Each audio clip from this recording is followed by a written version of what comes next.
declare the meeting open. For those of you in attendance who don't know me, I'm Darcy Byrne. I'm the Mayor of the Inner West. I'd like to begin by acknowledging the traditional owners of the land and pay my respects to their elders, both past and present. We have apologies tonight from Councillor Mark Drury. Any other apologies? Is Rochelle running late? Yeah. Okay. Apology for lateness from Councillor Porteous. Will someone move that way? Mayor, Councillor Drury specifically said he wanted leave of absence, not an apology. Thank you. Okay, so is it a mover for that? Moved by Councillor McKenna, seconded by Councillor Steer. All those in favour? Against? Declare that carried unanimously. For the benefit of the participants in the gallery, we like to notify people at the beginning of the meeting that these proceedings are webcast, live on the internet, and then subsequently posted on YouTube for posterity. The reason that we warn you about that is because we don't want you to be under the misapprehension that what you say within this chamber isn't a public statement. It is, and is subject to the same laws of defamation and other legal ramifications if you say something about someone that is untrue. So we like to let people know in advance. I'll ask the General Manager and the Deputy Mayor to allow me to continue to the proceedings. Disclosures of interest. Councillor Lockie. Yes, I'd like to declare a non-significant, non-pecuniary interest in item 9, the motion I'll be presenting on Pride Seats. I know the marketing manager of that particular organisation. We went to high school more years ago than I would care to admit, but between the ages of 12 and 14, connected on Facebook. I have no business dealings with her or her company outside of that, so it won't be affecting my ability to present or vote on the motion. Okay, thank you for that. Declaration of non-significant, non-pecuniary interest from Councillor Lockie for item 14. 9? Sorry, my mistake. Any other declarations? Okay, can I get someone to move the acceptance of that declaration? Moved by Councillor Hesse, seconded by Councillor De Cruz. All those in favour? Against? Declare that carried. I now ask councillors and members of the gallery to stand for a moment of quiet contemplation.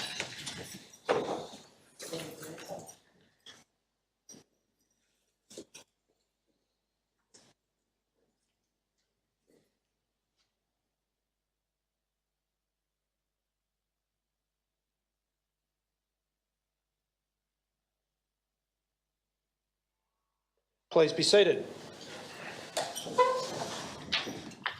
Councillors will be aware that there's 3 mayoral minutes which have been tabled for tonight's proceedings. I'm not sure where my copy of them are.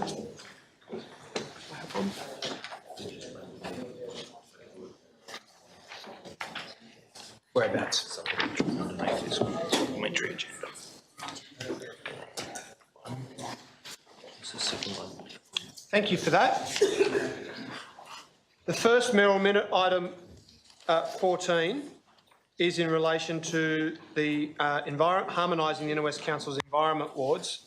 Councillors will be aware that under the 3 previous councils we had 3 different systems for acknowledging the work of local businesses. I think the Marrickville Awards program, which I've become familiar with since being elected to this council, was very impressive and very well run. Both Leichhardt and Ashfield had previously made a financial contribution to the a external business award, not service, but institution, organisation, promoter.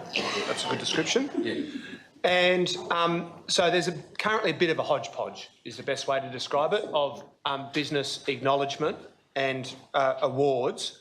I think it's important that we harmonise that without losing any of the excellent processes for acknowledgement that Marrickville Council had in place.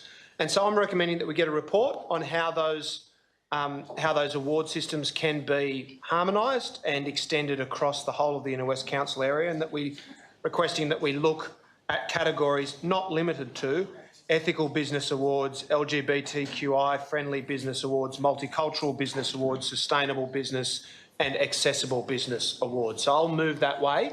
Is there any discussion? There's no discussion. I'll put that. All those in favour? Councillor. Against? Declare that. I'm opposed, I should say. It's too slow. Did you wish to speak to it, councillor? I did, yes. Sorry. Sorry. A bit too slow. Sorry. That's okay. Go for no, that's okay. I'll recommit the vote subsequently. Councillor Hesse. Thank you. Thanks, Mayor. Look, I think we can get a little bit overboard with. Well, I don't have a problem per se with having an examination of how the new council deals with these things. What I'm concerned is we lose local character in these, and I'm already concerned, I'll be blunt, with the loss of the Marion medal. The Marion medal will be handed out in Lilyfield later on this month, and it was an initiative both of the council but also the Marion Heritage Society, and that's just one example where, I mean, let's be honest about it. While some of us get around a bit, others of us don't. Like, you know, if you're in South Marion, where I am, you don't go to Balmain that often. And I imagine vice versa, quite frankly. And that's not because one is better than the other. It's just, frankly, a pain in the neck to get from one part of the place to the other. And there are other... So I think we have to be very careful in the way we go forward with this. And look, I'm not saying I'd oppose it per se, but I do think that I would like the Mayor to consider that we look at the regional aspects of this as well, because while it may not be far as the crow flies from Sydney Harbour to the Crooks River, there are significant local differences, and I think we should recognise those in the way we promote the broader community of the Inner West. Thank you. Thank you for that. I'm happy to incorporate an amendment to point 2 to specify that we want to uphold the established local character of existing awards. So point 2 could now read, council officers produce a report on options for harmonising our awards program, comma,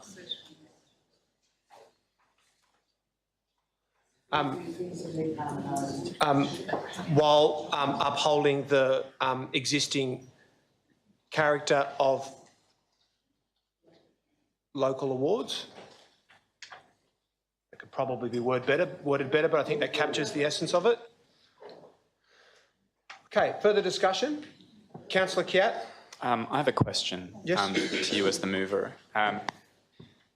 We've talked before about Mayoral minutes, and I'm not hugely opposed to this Mayoral minute, but I'd just like to ask, I understand that Mayoral minutes are meant to be for urgent proposals or as those that don't require considerable research. I would have liked to have heard from different businesses that have been involved in the awards before on this issue, but the first I've seen it is today. So I just want to ask, is there particular urgency to this? Thank you for that. I'll have to remind you, as I have now done at multiple consecutive meetings, that you'll need to read the Code of Meeting Practice, and from doing that you'll discover that there's nothing wrong with moving mayoral minutes. It's the standard part of the Local Government Act. There's not a requirement for them to be urgent motions. There is a preference for them not to deal with complex policy matters. This is a request for a report. Simple as that. It's not a policy change. It's asking for a summary of the existing awards. So I think that's fair enough, and I would appreciate your support for the motion. Is there any further discussion? So just a clarification, no urgency on this. There's no... I really would recommend that you read the Code of Meeting Practice, or maybe have another read. Further discussion? Okay, if there's no further discussion, I'll put that. All those in favour? Against? Declare that carried. Next item, second mayoral minute, is item 15 in relation to the Balmain Leagues Club compulsory acquisition. Councillors, very recently I was contacted by New South Wales Roads and Maritime Services and informed that it was likely that the government was going to seek to acquire the former Balmain Leagues Club site in Rozelle as a construction site for the proposed Western Harbour Tunnel. As would be obvious to anyone who's familiar with the site or with the Rozelle community or with the history of the site, that would be a terrible result for the Balmain Tigers, the Rozelle community, particularly the Rozelle Public School community, and the taxpayers of New South Wales. I'm informed by reliable sources that the likely compensation bill for such an acquisition would be counted in the hundreds of millions of dollars. In my view, in order to make it work, it would potentially involve the acquiring of houses in Waterloo Street as well. So let's say maybe $250 million, which is Obviously not a good result for the taxpayers of New South Wales. And of course, this comes in addition to the 4 massive smokestacks and enormous motorway interchange already slated for Rozelle as part of Stage 3 of WestConnex. Use of the dive site would see all of the spoil from the Western Harbour tunnel being removed and trucked out on local streets. There is some suggestion that some of it may actually be removed on barges or ships within Sydney Harbour, which sounds both James Bond-like and very bad for our environment. The impact on Rozelle Public School, bordered on its western boundary by Victoria Road, would be devastating and completely unacceptable. And so I'm moving that Council oppose any state government compulsory acquisition of the Balmain Leagues Club site and write to the Minister for Roads, the Honorary Melinda Pavey MP, urgently requesting a briefing on plans for the Western Harbour Tunnel and the acquisition of the Balmain Leagues Club site. Councillor Passis? Yes, thank you, Mayor. I have no problem with the motion, except I would like to say it sort of goes against each other. You never know, if we have the briefing, things might change. So why? I cannot support 1, but I can support 2. Would you split them? I'll consider that request. Thank you. Councillor Lockie, then Councillor Stamalos. Just got a question. I know it's pretty early days with this announcement, but do we have, if we go out and oppose the compulsory acquisition of that site, do we have any thoughts about what their alternative would be to acquiring that? Because that's obviously quite a sizable area, and as you say, they would still be looking to acquire some homes and so forth around it. My concern is that, I don't know, whether it needs an additional clause or some extra wording just to say, well, we wouldn't actually support alternatives that would say, see a lot more homes go instead. We've got an established position of the Council in opposition to all stages of the WestConnex project and by extension the Western Harbour Tunnel. So I think that's sufficiently clear. I don't want to get into the process of assisting the government in identifying other parts of our community that they could target and have detrimental environmental impacts on. So I think the motion is self-explanatory. Further discussion? Councillor Stamalos, then Councillor Kiat. Yeah, Mr Mayor, thank you for this mayoral minute. If there's any more proposals, I think, for the Inner West Council, we have Glebe Island, we have the Stage 3 link, we have the acquisition of this the Rozelle site. If there's any more development that goes on, major development, I think we'd better issue all residents with hard hats, goggles and breathing apparatus. I think that's really where we're heading to these days in the Inner West. Mr Mayor, I understand there is building concern, huge concern now in the community about these proposals, and I know that our community are wanting to hear from their council and also wanting to discuss this with our council in a variety of community forums. I'm wondering whether or not you would accept the following addition to the mayoral minute, and that is council schedule public meetings to cover 1, the Balmain Leagues Club site and its future, and 2, the impact of Stage 3 WestConnex on the wider area of Rozelle, Annandale, Balmain and Birchgrove. Thank you for that. I'll come to that in my right of reply. Councillor Kiat. I'd like to support this for the reasons that the Mayor and Councillor Stamalos have stated. And I just want to read from, I think it is urgent, and I want to read from the Code of Meeting Practice 2.10.4. Mayoral minutes should not be used to introduce without notice matters that are routine, not urgent, or need research or a lot of consideration by the councillors before coming to a decision. So just in reference to your earlier statement, I think it is important that mayoral minutes are urgent, and that's clear in the Code of Meeting Practice. I note that at the first meeting that you attended of this council, you didn't think that mayoral minutes could be moved at all. So we'll have to agree on different interpretations of mayoral minutes. Further discussion? Councillor Steer, then Councillor Porteous. Thank you, Mayor. I would just like to say I support this motion. I think the suggestion of the Balmain Leagues Club site as a dive site is wrong for many reasons. I drive along that road very frequently, and to create a dive site there will actually cause major traffic problems, as well as heavily impact Callan Park and the residents in that area. So I'm very happy to say, Mayor, that on this we see completely eye to eye, and I will be voting for it. Excellent. Thank you for that. Councillor Hesse? I will support the motion, but I do think that it's appropriate to recognise the diving from 1969 in the grand final, where this team that Councillor Marion and I support suffered at the hands of Balmain. I'll never forget that or forgive it, but I will support the motion. Thank you. Excellent. Councillor Porteous? Thanks, Mayor. Ladies are all over the top of what I'm talking about. Look, just a clarification. I'm assuming the briefing is a councillor briefing. Is that correct? Yeah, absolutely. Okay. I guess it would be helpful because of the announcements that we've had in the paper yesterday with the White Bay as well being identified as a site where this soil will be accumulated and will have a significant impact as well. Obviously, Birch Grove with London Park. If we could also include those in the briefing, that would be very helpful, because I think they're all part of the same project, and I think councillors want to get their heads across these projects as quickly as they can. Could I also suggest that it would be helpful to have a report come up to council on this as soon as possible, so that we could progress further what other actions council may be able to take to support the community on this? Yes, absolutely. I'll address those in the right of reply as well. Any further discussion? You did? Councillor De Cruz. I just might add, I think the proposal is for the barges to come from Blues Point to the Glebe port, and then the spoil to be shipped out from the Glebe port by truck, not the other way around. Okay, thank you for that. Any further discussion? If not, I'm certainly happy to agree to incorporating a requirement for a public meeting about the Balmain Leagues Club site and other potential construction sites on the peninsula once we know more. Hopefully that won't be very long, but at the moment we know almost nothing.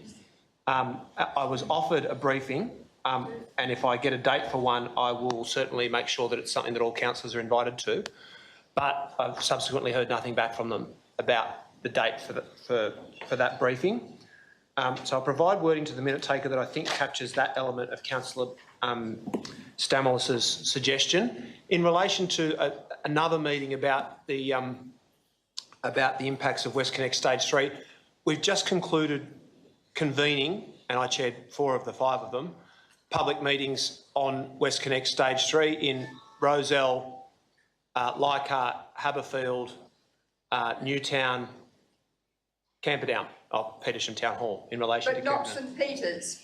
Well, we held one in Newtown. Thank you for the interjection. It's not the same. Well, we held one at the best location that we could identify and where we could convene the meeting most readily. Mr Mayor, can I just clarify one thing? I didn't fully make that claim there, that it wasn't just about the M4, M5 link, but it was also about the Glebe Island projects that people are very concerned about. Okay.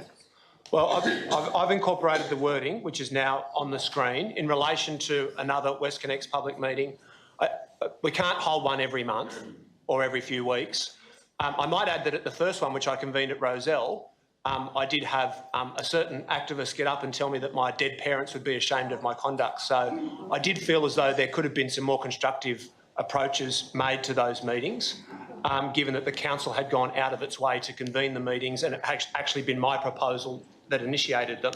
So when we know more, potentially about Stage 3, and obviously there's new information coming out all the time, I'm happy to consider it, but given we've just convened 5 in a row, I don't know that a 6th is warranted right now.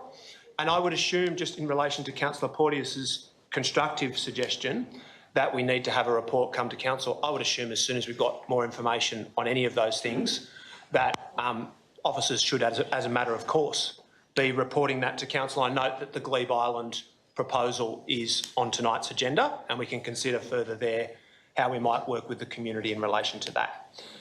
So I'll now put the recommendation. I won't separate it out. I'll put that. All those in favour?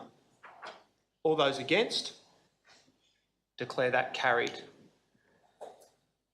Last mayoral minute tonight, councillors, is item 16, flying the Aboriginal flag from the Harbour Bridge. Councillors will be aware that there's a young activist who's an Inner West resident named Cherie Toker, who has been driving a campaign to have the New South Wales government agree to the Aboriginal flag flying permanently over the Sydney Harbour Bridge. It's supported, I am very pleased to say, by substantial public figures like Barry O'Farrell and multiple people from across the political spectrum. I note with gratitude that it was Barry O'Farrell who initially had the Aboriginal flag flown over the Sydney Harbour Bridge on other important dates. The young woman in question is trying to get the matter debated in the New South Wales Parliament. Councillors will be aware that by having a hard copy petition in the appropriate format submitted to the Parliament with 10,000 signatories, citizens are able to ensure that a matter is debated within the Parliament. Also an initiative that was established by Barry O'Farrell, I believe. And so I think that's something that we should be throwing our support behind. It does seem like a shame and a disappointment that in 2018 we don't have the Aboriginal flag flying over Sydney and Australia's most iconic piece of infrastructure. And so I'm going to recommend that we endorse the petition calling for the Aboriginal flag to be flown from the Sydney Harbour Bridge 365 days a year, publicise the petition through regular communications channels including social media and the council news page, provide hard copies of the petition for signatories at council facilities and major events, and write to the New South Wales Premier, the Minister for Aboriginal Affairs, the Minister for Roads, Maritime and Freight and the Minister for Transport and Infrastructure, calling on them to support the push to fly the Aboriginal flag on the Harbour Bridge permanently. Discussion? Councillor Passos. Thank you, Mr Mayor. I'm voting against this motion because I would support any motion that would try to lessen the number of Aboriginal people dying from kidney disease. I'd support a motion to try and protect the Aborigine children that have been abused. I will support a motion that the Aborigine people are looked after and live a good, happy, healthy life like the rest of the Australian community. I do not believe flying the flag on top of the Harbour Bridge takes away non-action from the rest of Australia. If it's a feel-good thing to do, it gets us nowhere. All this tokenism and nothing has changed in the Aborigine community. And I don't doubt, maybe not in my lifetime, but maybe in the future the Australian flag is going to be changed. Maybe the Aborigine flag can be incorporated into that. But I was brought up with the Australian flag, and the Australian flag is what I recognise. And when I travelled overseas to Greece for the first time and travelled all over Crete and seen the Australian flag and seen the names of our young Australians that died over there in a strange country, I was there with my husband and my husband's family, but I felt like a stranger. And the way I felt about young Australians going to a strange country, not knowing the language, and in wartime, that flag that our guys fought under has to be respected. And I don't think any other flag has a right to be recognised as much as the Australian flag. That's why I'm voting against it. Further discussion? No further discussion? Oh, sorry, Councillor Cruz. I think I'll be forced to respond to Councillor Passos regarding the Australians who fought in both World War I and World War II. Those included a number of Indigenous people who were actually not recognised as human beings, had no right to vote, who came back from both those wars as nothing. So I think if the Aboriginal people are asking us to do these indicative things to make us understand that what they have suffered and that they are a group of the population. Where's your respect for Aborigines there? That's a memorial. It wasn't even trees. Councillor Passos, you obviously don't know the history of that memorial, because I actually do. Councillors, I don't want to adjourn the meeting. Just if you could resume your seat for one moment, please, Councillor De Cruz. Councillor Passos, that is totally out of order. So is hypocrisy. No, it's not. Hypocrisy is not out of order. Hypocrisy is fairly standard in political debate. And you are a very hard-hitting political debater yourself. I would like, and other people abstain from interjecting when you make pointed comments. I would like you to refrain from interjecting when other people are making their contributions. Councillor De Cruz. Councillor Passos, I actually have, through the chair, with regard we actually have a park named after the man who did design that bridge, and we have been advocating for a long time for the restoration of that particular memorial. The man is Douglas Grant. He is specifically an Aboriginal man who did go to World War I. He did do a whole lot, and he was not recognised when he died in 1951 as a human being in Australia. So I think that's unfortunate that you recognise. I mean, in fact, that ceremony there was really quite sad in that the minister did not have the acknowledgement of country beforehand, and he seemed to not even understand that Douglas Grant, when he returned, even though he advocated for the returned servicemen, he himself was not entitled to any of the returns. He could not be employed as a government employee. So I think it's unfortunate. If you don't know the story about that memorial, you should learn it. Councillor? Speaking to the motion? Yes, I'll rule that you're not being relevant. So if you could please address the mayoral minute at hand, or have you concluded, Councillor? I support the mayoral minute. Okay, thank you for that. Any further discussion, councillors? Councillor Steer, then Councillor Stamoulis. Point of order, I think Councillor Passos said she had a point of order. Was that not I've just ruled. I've ruled on it and said. Oh, okay, all right. Yeah, Councillor Steer. Yes, Councillor Passos has made one good point, and that is that the Australian flag that we all know is indeed a symbol of Australia. And the Aboriginal flag is also a symbol. It is a symbol of our Indigenous people. Councillor Passos, I'm very happy to hear that you will support those motions that you have indicated, because we'll be putting some up pretty soon, and I'm looking forward to you voting with us on that. But in the meantime, let us show the Indigenous people of Australia some respect by flying their flag side by side with the Australian flag. 10 years ago, we told them we were sorry. Not much has happened since then to show them that we really are sorry. Perhaps by showing these two proud symbols side by side on yet another symbol, the Sydney Harbour Bridge, the opening of which my father was present at, it will show the world that we are indeed working towards reconciliation, we are indeed working towards a better deal for Aboriginal people, and that we really and truly are sorry for the sins of the past. Thank you. Thank you for that. Councillor Stamoulis. Yes, Mr Mayor, I think this is a wonderful motion. I'll certainly be supporting it. But I also think that our own council itself, at the three flags that I see at the front of this room, are all very much equal. One is not detracting from the other. In fact, they're all very equal and all represent our values and our thoughts, and it's wonderful to see them all there.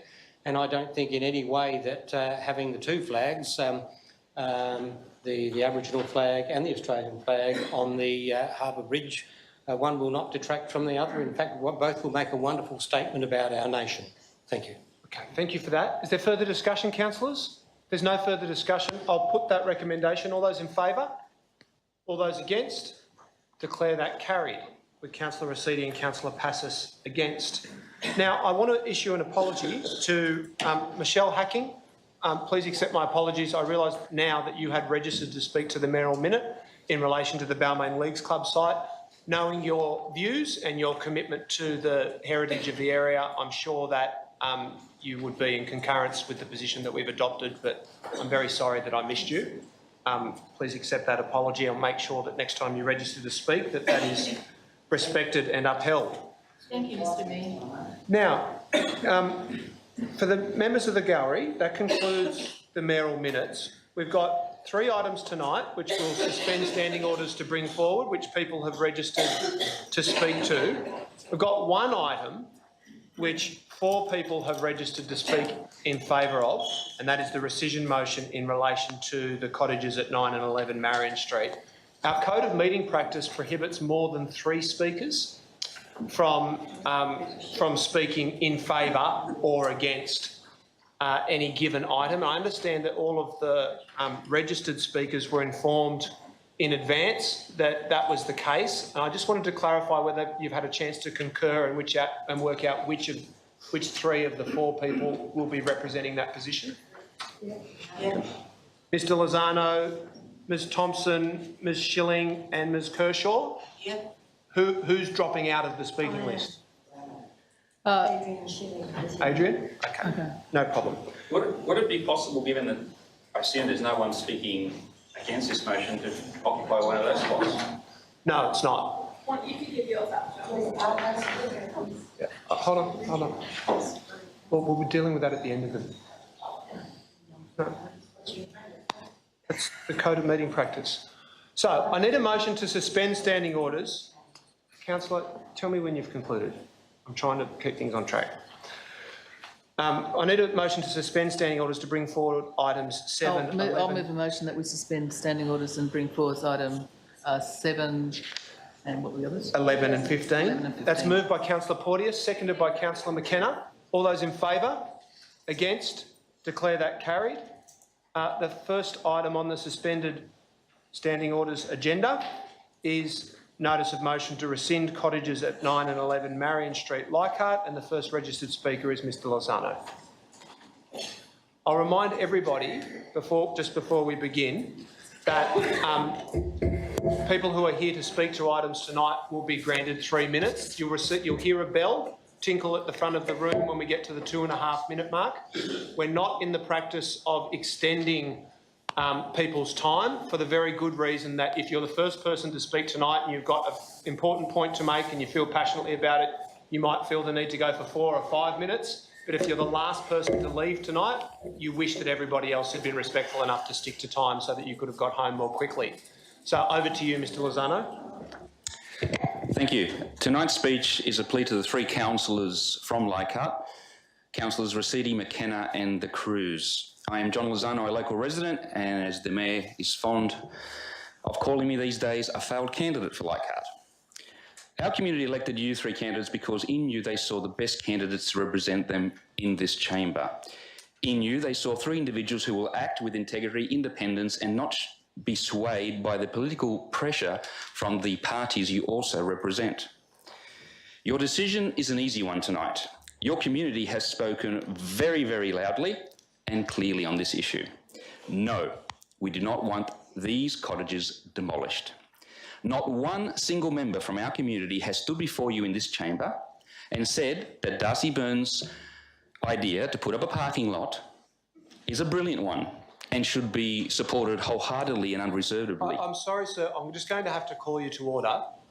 You'll be aware, I'm sure, and whilst I'm perfectly happy to accept the political credit for what will be a good move, that this has been an adopted policy of the former Leichhardt Council, and that it is a report that's been produced by the officers of this council and which has been voted for by a majority of councillors previously. So it's not something that's been initiated through a motion by myself. I'll just ask you to note that and please proceed.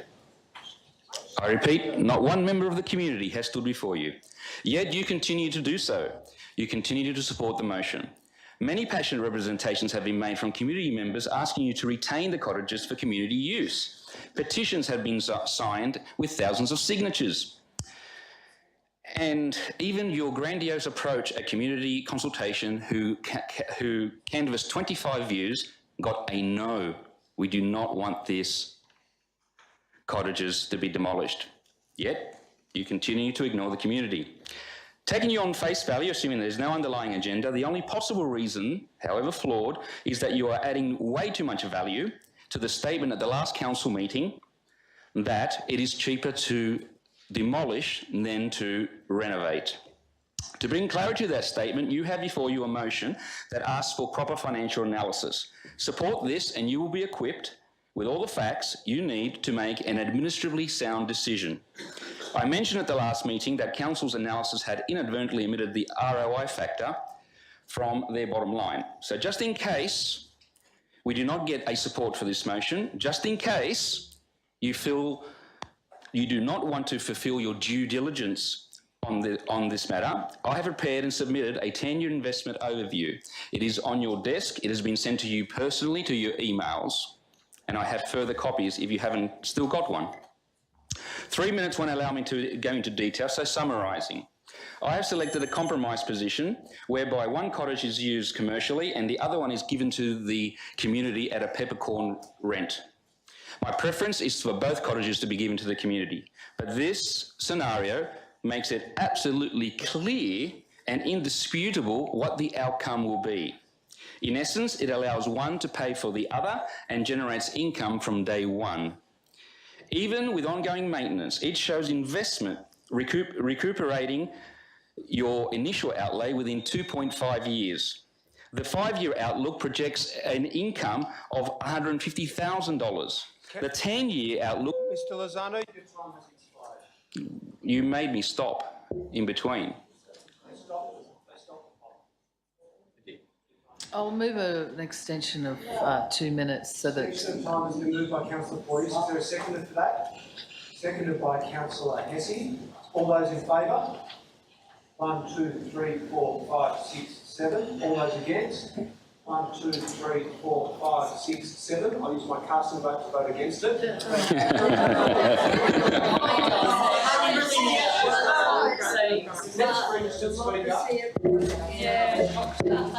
Just remember your decisions are auditable. Next registered speaker is Sri Thompson.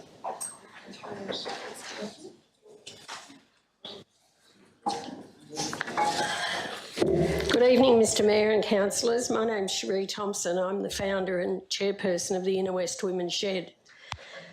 The reasons I'm here are for the rescission, and I won't, instead of going to your long diatribe about that, as is written on page 96, I agree wholeheartedly with that. My suggestions are to look at the sensible practicalities of restoration of these cottages. Let's make the preservation of these cottages beneficial to the local community in every way. Given the local rise in interest since Jamie Parker MP put out a petition and has received well over 1,000 signatures against demolition, why not call for tenders by local trades with demonstrated experience in local restoration and renovation, plus invite local community groups to participate, such as the historical and heritage groups, Lions clubs, etc., etc. Hold working bees on weekends when locals employed in the restoration industry could contribute. These cottages must remain as an integral part of the future of Inner West communities, along with the other properties earmarked for demolition that I've heard about. Let's stop this, pulling the buildings down.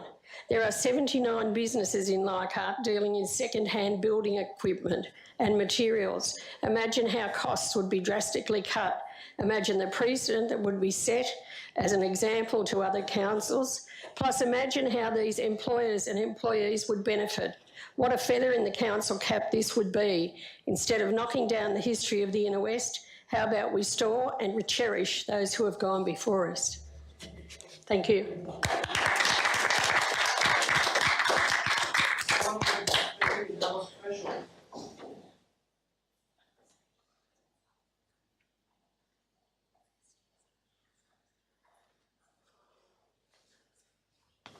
My name is Alice Kershaw and I'm a local resident. 1, The buildings should be retained for community and cultural purposes as they have been in the past. The destruction of iconic street art and social comment on the sides and front of the two buildings is vandalism of the highest order.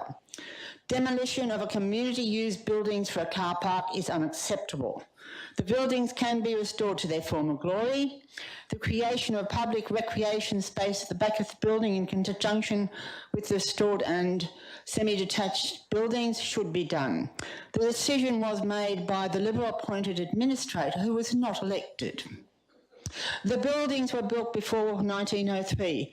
As such, is not there a council condition that these buildings be retained?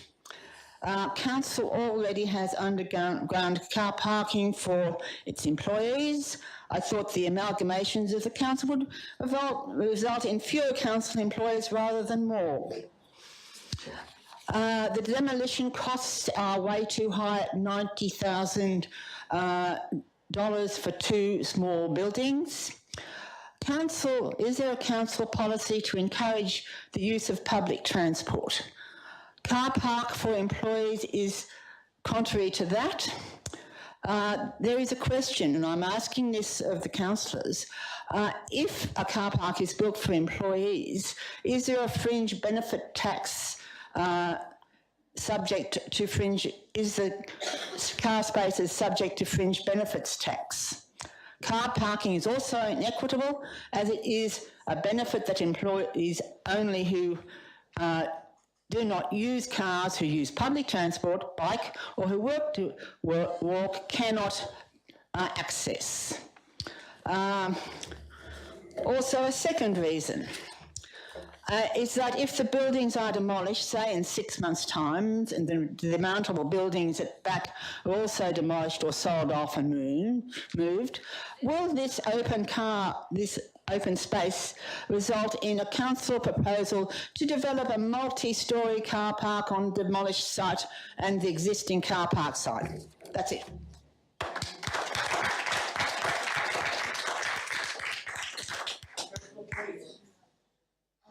Yes, look, I'd like to start with some questions, if I could, through the Mayor to the General Counsel. I believe the General Counsel is in attendance.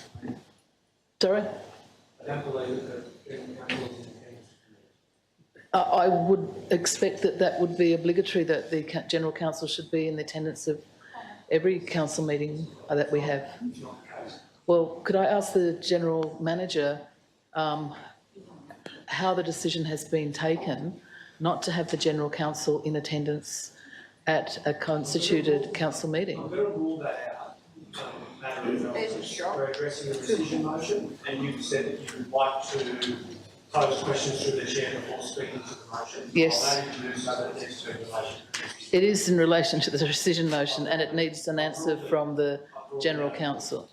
Well, I'd ask through the chair to the General Manager if the General Counsel is not available to answer the very relevant questions that I have to ask, who would be the appropriate officer to direct those questions to? Well, we need to ask the question first. Okay, well, because they're of a legal nature, that's why I'm asking who I should direct that question to. Work out the best direction. There's legal components to everything we do. Okay, the development application, as we know, is through the infrastructure SEP, and I've asked a number of questions to council officers regarding if I could see a copy of the consent document that council has issued for the demolition of the cottages. I've been told by the relevant council officers that the consultant who undertook the review of environmental factors, dated November 2017, said that there was no need for a consent document to be issued. However, that is not the case. Councillor, I have to say this turning into a speech as opposed to a question. Well, the question... Point of order. I do not believe that Clarence Darrow questions I want it at this time. You've had weeks looking on the council website. Mr Mayor, I would like to know what relevance this has. I think that there's channels where Councillor Porteous has asked questions, and I think she has. And I've got a feeling for the, I think it's just for the gallery that we've got a councillor standing up here playing games. I'm happy to respond to that. No, I'd just like you to conclude the questions you might Yeah. ask. So first, there appears to be no determination for the approval to demolish those cottages, and there should be a determination which council has issued. So I'd like a response on that, but I do think it's actually a legal response that needs to be had. And secondly, it appears that, Address that question first. well, it's a related question. Well, that's okay, we'll come back to it. So I'll direct that question to the acting deputy manager. Through the chair, councillors, the application, well, it's not an application. The works are being conducted under the State Environmental Planning Policy infrastructure. What that means is that sets out a series of works that councils can undertake where development consent of council is not required. In those circumstances, the Environmental Planning and Assessment Act sets out a framework whereby council must undertake a review of environmental factors, what's known as an REF, before commencing those works. There is no explicit approval documentation that is issued per se in those circumstances. So I have had advice that in fact there is an approval document that is required and council doesn't have it, which would mean that council is in breach. The second issue that You've asked the question. and I've responded, yeah. The second question, and I haven't received it from legal counsel though, which is what I requested. The second question that I have is the consideration of the Aboriginal artwork that's on the property. It appears that that has not been assessed at all. The heritage report makes no reference to any Aboriginal or cultural heritage whatsoever. It would appear that the heritage consultants were not briefed to consider that. They were only briefed to consider the heritage items. Again, it would appear that council is not fulfilling the function required under S111 of the EPA Act to make an assessment of the fullest extent possible all matters affecting or likely to affect the environment by region of that activity in order to be in a position to issue a determination to proceed to demolition. So without having assessed the cultural significance of the Aboriginal art that is on the property, we are in breach. It's actually a very serious issue. So my question is, how can the council have made this assessment without any assessment at all of the Aboriginal art that's on the property, which is of cultural significance? Well, I'll answer that question in part and then refer it to... Well, no, I don't. Mayor, I have asked you through the chair to the... No, I have asked for the General Counsel and I have been told that the General Counsel is not available. I have therefore asked through you to the General Manager, and I don't want a response from you because you are a layperson, you have no expertise at all in this area, I'm sorry. Car park, the demolition of the cottages as a result of that. The resolution on that was really simply that the town square and the civic precinct be included as part of council's considerations for the Section 94 developer contributions plans that were being developed by council at the time. Thank you for that. Councillor Porteous, Okay, so actually what I would like to know, and this is again a question through the Mayor to the General Manager, is has the Inner West Council considered, either formally or informally, have any of the council staff done any work at all on considering any development on the Leichhardt Town Hall Council car park site? I'll put that question to the General Manager. As we provided in a briefing, I think Thursday a week ago, I wasn't actually present at it, but I think we alluded to the fact that we are looking at accommodation options, and that does involve looking at the Ashfield site, Petersham site, St Peter's site, Balmain, all the various sites we've got. So yes, all the sites that the council owns, be they administrative buildings or depots, have been looked at in terms of future accommodation provision. What specifically has been looked at in terms of the Leichhardt Town Hall car park site? If there is anything that has been looked at more specifically. I've actually already answered. I've answered the question. Okay, I'll ask you to direct your questions through the chair. That's 5 questions that you've asked. Okay, so here comes number 6. Have any council staff had any conversations at all with developers about work on the Leichhardt Town Hall car park? I'm going to rule that out of order. The question has been answered. Why is it out of order? Because you don't want the truth to be Essentially, revealed? for a cheap political point, you are seeking to infer. No, I think it's perfectly reasonable. This is a council which is hiding everything, doesn't even have the general counsel who's going to be present at the meeting. You still haven't made your speech in regards to the matter. This is not relevant. You've asked 6 questions. They've been answered. That has not been answered. I would like the General Manager to answer it. He's answered it. I haven't heard an answer. I've heard your answer, and you've tried to stop the General Manager from answering.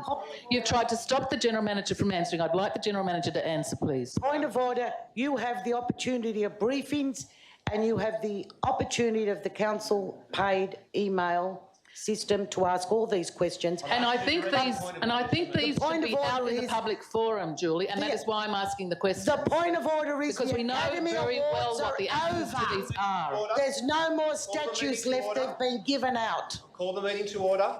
Call the meeting to order.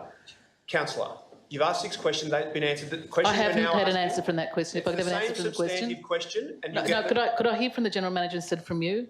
You are a layperson, I haste to remind you, and much as you are very well informed, I think the General Manager is paid a little bit more to respond to this question. I direct the question to the General Manager. Will you be concluded after that? No, I have one more question. Well, you said that you had 5. That'll be the 7th. Okay. So I have 7. I'll put the question to the General Manager. Well, it's pretty juvenile, Rochelle, to be frank. Put the question to the General Manager. Have we been secretly liaising with developers? I answered the substantive questions earlier, but just to clarify the point, we have had professional advice over all the sites as to what might be the best options if we were to consider, as per the briefing we alluded to, and there will be a further briefing with councils. So we have looked at our accommodation needs into the future, and we have taken professional advice on it. Thank you for that. Sorry, the question was about developers. I didn't hear an answer on that one. You've had your answer, Councillor. I didn't hear yes or no. Just a yes or no. We'll adjourn the meeting for 5 minutes. We'll come back in 5 minutes. Yes or no? She's got any problems? No, she doesn't know anything.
future redevelopment. That's a generic statement that will obviously deal with, in particular in this instance, the redevelopment of the car park, and it should only be taken in that context. Thank you. With respect to the why the demandable hasn't been mooted in this instance, that's currently accommodating staff and is being utilised. Okay, so look, I'll now speak to this item. And thank you for responding to those questions. I am, however, very disappointed that the General Manager failed to respond to the questions that I asked about the development proposals that are on the site, which the Inner West Council is looking at, and what conversations have been had with developers, but we'll park that for the moment. Look, I believe that when this decision was originally made, which was made by the Administrator back in 2017, that an error was made. An error was made because this is part of the Leichhardt Civic Precinct. This should always have gone out for significant consultation, as has been the case every time this has been considered before.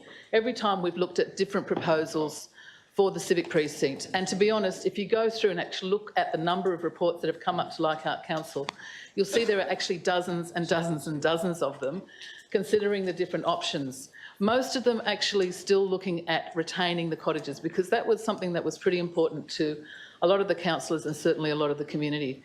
So to quote a master plan from 2006 as the only relevant document is really missing the point and not acknowledging the long history that this site has. This should always have gone out for extensive consultation with the community. It never happened. And the Traffic Committee report was in no way adequate, going out to a very small number of people who even those said no, they didn't want the cottages demolished. So there's a complete failure in terms of democracy. But I guess what's also really concerning is there's a complete failure in terms of recognising that there are significant artworks on that property, that property is a 1902 property. Those properties are 1902. They are Federation. And if we were looking at those properties anywhere else within our municipality, we would not allow them to be demolished, because we don't allow cottages before 1939 to be demolished. So the fact that we're demolishing them, the fact that we're turning into the car park, the fact that we have willingly and knowingly ignored the fact that we have Aboriginal artwork on those properties, which is part of our culture, which is culturally significant and is something that should have been considered and has not been considered at all. The fact that I have advice that, in fact, we do not even have a consent document, we have no legal right even to demolish, and even for that reason alone, this rescission motion should stand tonight, because not having legal counsel here, we cannot even test that. So there are so many reasons that this rescission motion should be supported tonight. Just good governance should support this rescission motion tonight. It's extremely concerning, the responses that I have had to a number of questions. And I would urge councillors to consider what is in the best interest of our community. They want to be consulted on this. There are lots of things that we can do with those cottages. They want those cottages retained. They want the artwork retained. Vote with the community and get this right. Thank you.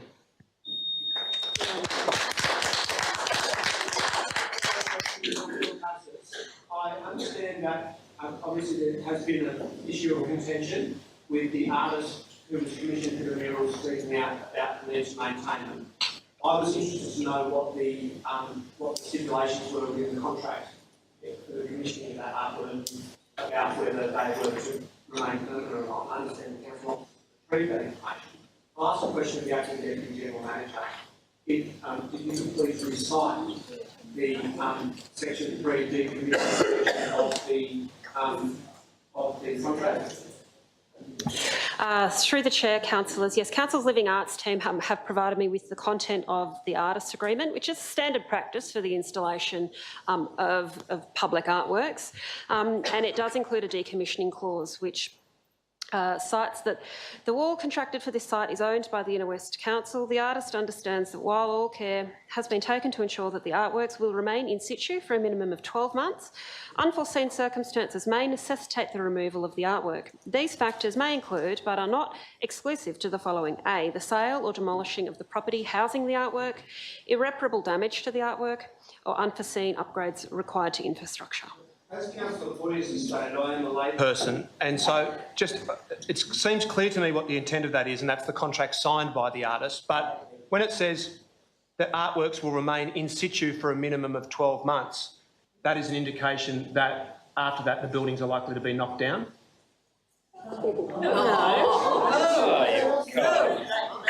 Okay, I'll put it another way.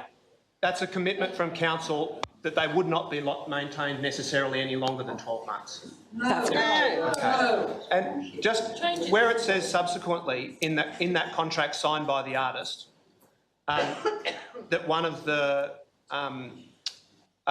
reasons for the removal of the artwork could be A, the sale or demolishing of the property housing the artwork.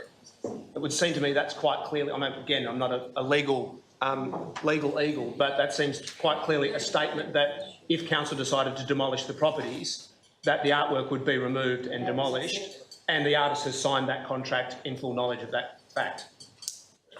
The provision that is in the contract quite clearly says that, yes. Oh, there you go. There's something that wasn't recorded on the front page of the Inner West Courier this week. Might be next week. And one further clarification before I go to Councillor Passes. Previously, there was reference made to the Leichhardt Town Square master plan adopted in September 2015, is that right?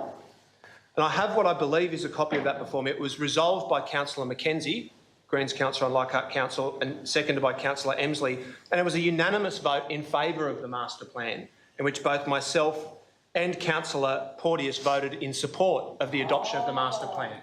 Does that master plan include the demolition of the properties? Through the chair, yes, as I spoke to, the 2006 is still the official master plan.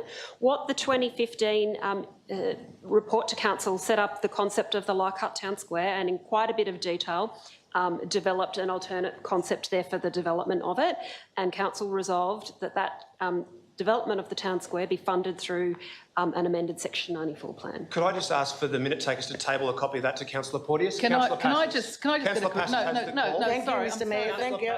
Point of order. Thank you. Point of order. I'll come to you subsequently, unless you're moving a point of order for Councillor Passes. No, point of order you've actually... No, point of order you've actually given Thank you, Mr Mayor. information. Now, if I may, the previous speaker was talking about consultation. Didn't seem to take on board about the residents wanting to know when I begged for consultation on the new concept of the Ashfield pools. That consultation was ignored. Maybe it's because she only cares about the Leichhardt residents, not Ashfield. Now, I don't believe what I'm hearing here tonight. Councillor, I'll ask you to refrain from inflammatory suggestions. Okay, it's not inflammatory. We just need to get the meeting back on track. Okay, I'll ask Mr for your Mayor, assistance in it's doing fact. so. It's fact, Mr Mayor. Now, secondly, I find it very, very interesting that Mr Jamie Parker, the State Green, is so appalled and shocked and fighting against the demolition of these properties that he was on council. He was also mayor at one stage, and so was the previous speaker, councillor on this council. I would like to know why, in all that time, you must have had the numbers to have the mayoralty, why in that time you didn't move to have the houses listed as heritage? And what about the houses previously that were demolished?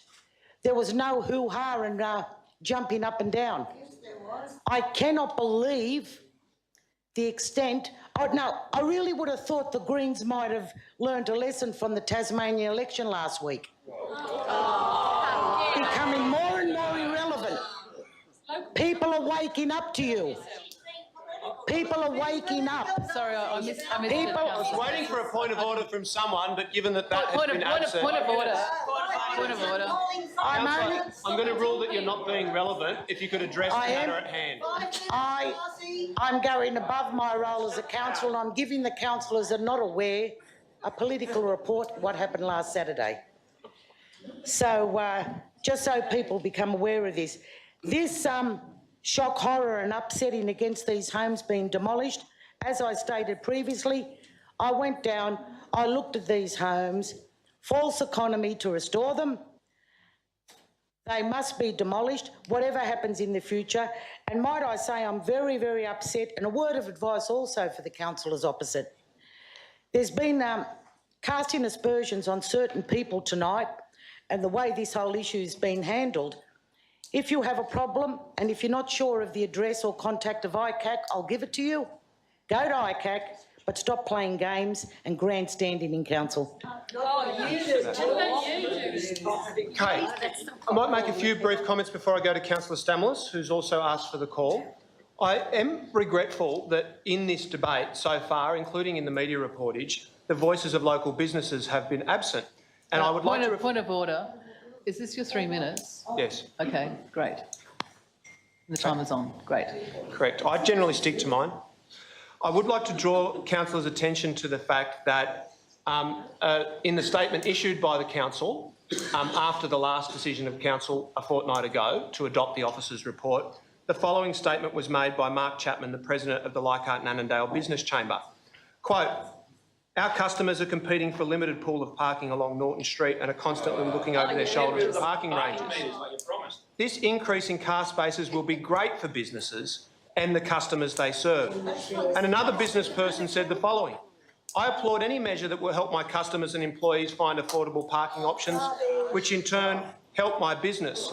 This is a great initiative by council and I welcome it wholeheartedly." I would also like to draw councillors' attention to the fact that having served on Leichhardt Council from 2008 until our amalgamation, I'm very well aware of the fact that there was never any funding in the budget for the rehabilitation of these properties. And in the first 4 years of that term, it is true to say that Jamie Parker, who's now running a very vigorous campaign, not against Gladys Berejiklian and the state government, but against his local council. Point of order. It is true to say... yes? That was a point of order. Yeah, sorry, what's the point of order? It was a political comment about... Correct, in a political debate. Yes. I'll rule that I'm in order. I'm not talking about Tasmania. I'm very well aware of the fact, that not only did Jamie Parker not provide any funding for these buildings to be rehabilitated, neither did Councillor Porteous in the time that she was mayor. Point of funding order. That is completely inaccurate. You will remember, because you were actually part of the budget process, it's because I do a budget where I include all councillors of all political parties. This is a very lengthy point of order. There was $2 million allocated specifically for the Marion Street cottages to convert them into a community centre, and you voted for it as well. What's your point of order? The point of order is you said that there was no money allocated. There was money allocated, and you voted for it. I won't accept that point of order. Because it's accurate. I won't accept that point of order, and I'll restate exactly what I said previously. At no time, and I've checked this with council officers today, was there ever any resolution of the council moved by Councillor Porteous, Councillor Parker or anyone else to allocate funding to the rehabilitation of these buildings. That's completely inaccurate, and there are documents to prove it. Would you prefer that we have another adjournment? I prefer that you spoke the truth. Well, I can't conclude my speech while you're constantly interjecting. So you tell me when you've finished, and I'll conclude my comments. So the people who are now most adamantly saying that these buildings have to be rehabilitated and we have to spend several $100,000 on it are the very same people who not only didn't provide any funding for their rehabilitation, but actually voted for the master plan, which involves their demolition. Point of order. You're again completely inaccurate. That 2015 document that you've passed me has no master plan in it. All it has in terms of the reference to the Leichhardt Town Square is that parts of the redevelopment in stages of the civic precinct be included in an appropriate new draft for consultation.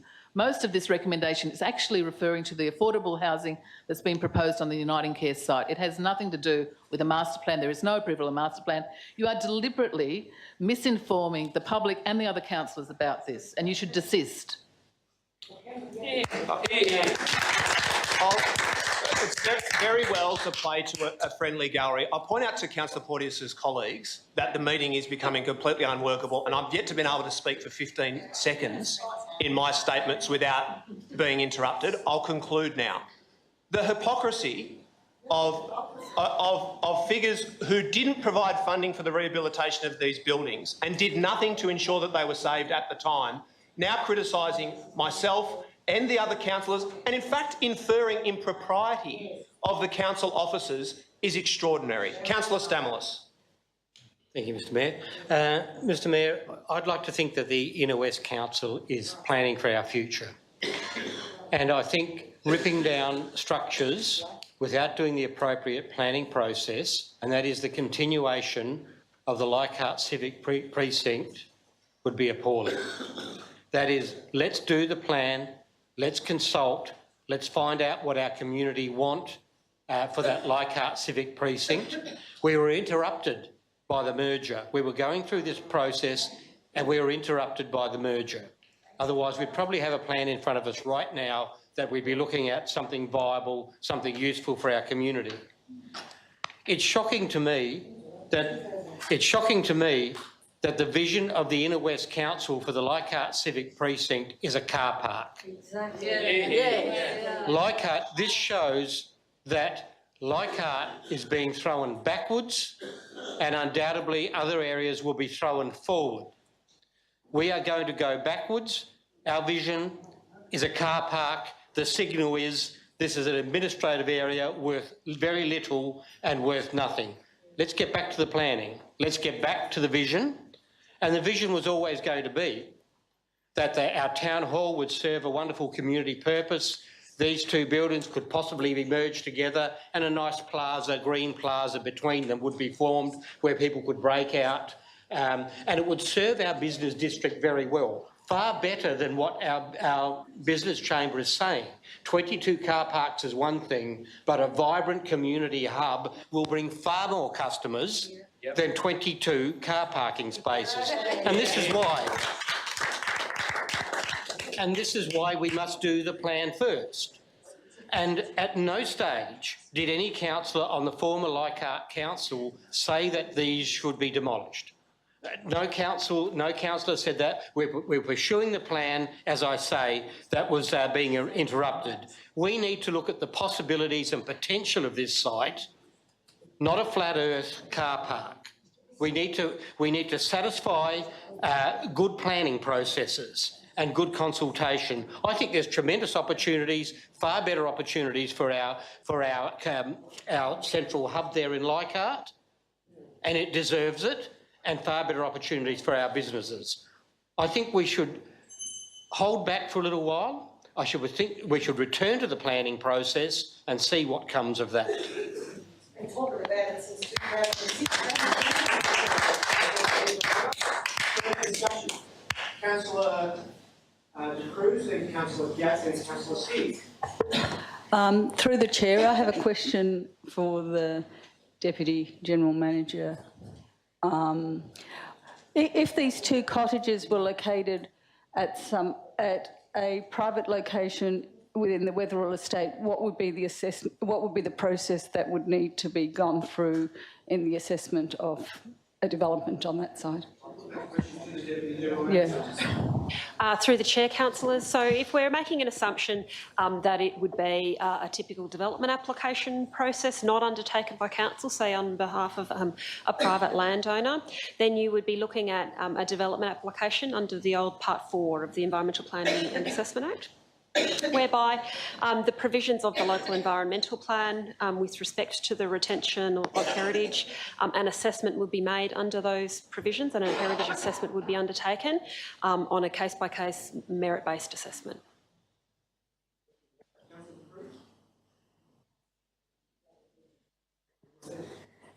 So basically speaking in support of the rescission motion, that these cottages should be retained because it is inconsistent to knock down heritage properties for whatever development on the site. Any development on the site should actually take into account the heritage aspects of these properties.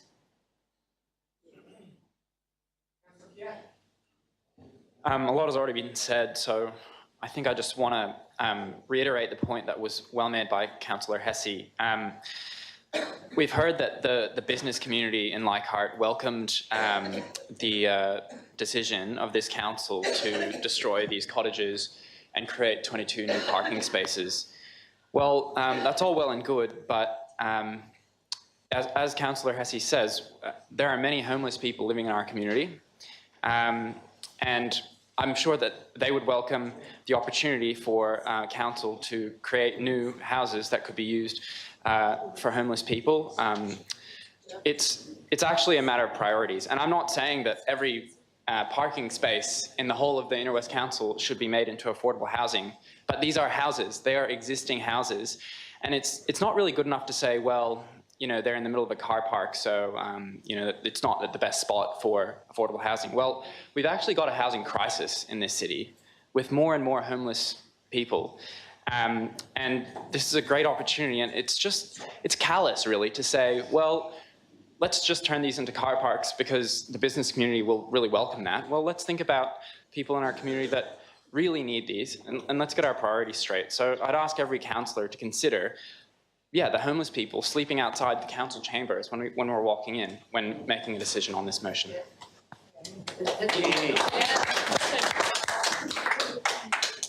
Councillor Speedy. Thank you. These cottages were used as a community facility for many years. They were early childhood health centres. These were all over the Inner West. I took my children to them, but somehow they have disappeared from use as council buildings, and there are empty or underused early childhood centres all over the place. These Marion Street cottages are just two of them. I'm looking here, the many suggestions that we've had here tonight about alternative uses for these cottages are entirely viable because they've never been used as cottages or not for a very long time, but they have had a long and robust life as community centres. And because of their situation opposite the school and in the vicinity of the fire brigade and the town hall, using them as community centres would be very useful and a far better use than the car park. I'm as aware of anybody as the difficulty of parking in Leichhardt, but there is parking if you're prepared to pay for it. And as I previously suggested, I don't see why council can't come to some arrangement for its employees with one of the commercial car parks, as they are not that busy during the day. They are much busier on weekends, so I'm sure they would welcome the trade. I would also just like to address the comments that have been made about Blake Douglas, the artist whose work appears on these cottages. He's not here to defend himself. Yes, he gave an interview to the newspaper. Why not? He's a free citizen and he can speak free speech. We've been told that he's agreed to the demolition of the cottages via his contract. Well, I don't know. Artists, even famous artists, are very poor. They do not have the bargaining power that a council has. And so to get their work out, they will happily sign anything to, not thinking that necessarily they need to assert their rights. I disagree that those clauses that the officer read out to us do allow specifically the demolition. They talk about deterioration of the work, sale or removal of the property, or damage to the artwork. It doesn't actually say that they that all of these things have to happen. It says, well, if they do happen, this is what happens. He has moral rights in his artwork under the Copyright Act, which overshadow any contract that he has written. And as for the comments about the master plan of 2006, that was a long time ago. There's been a lot of water under the bridge since then, and half the Inner West has been raised by WestConnex. Many houses have been removed from stock for roads, and our parks have been taken away from us, trucks thundered down our streets. Why add to the chaos? Why not provide a useful community service and give these houses life? Thank you.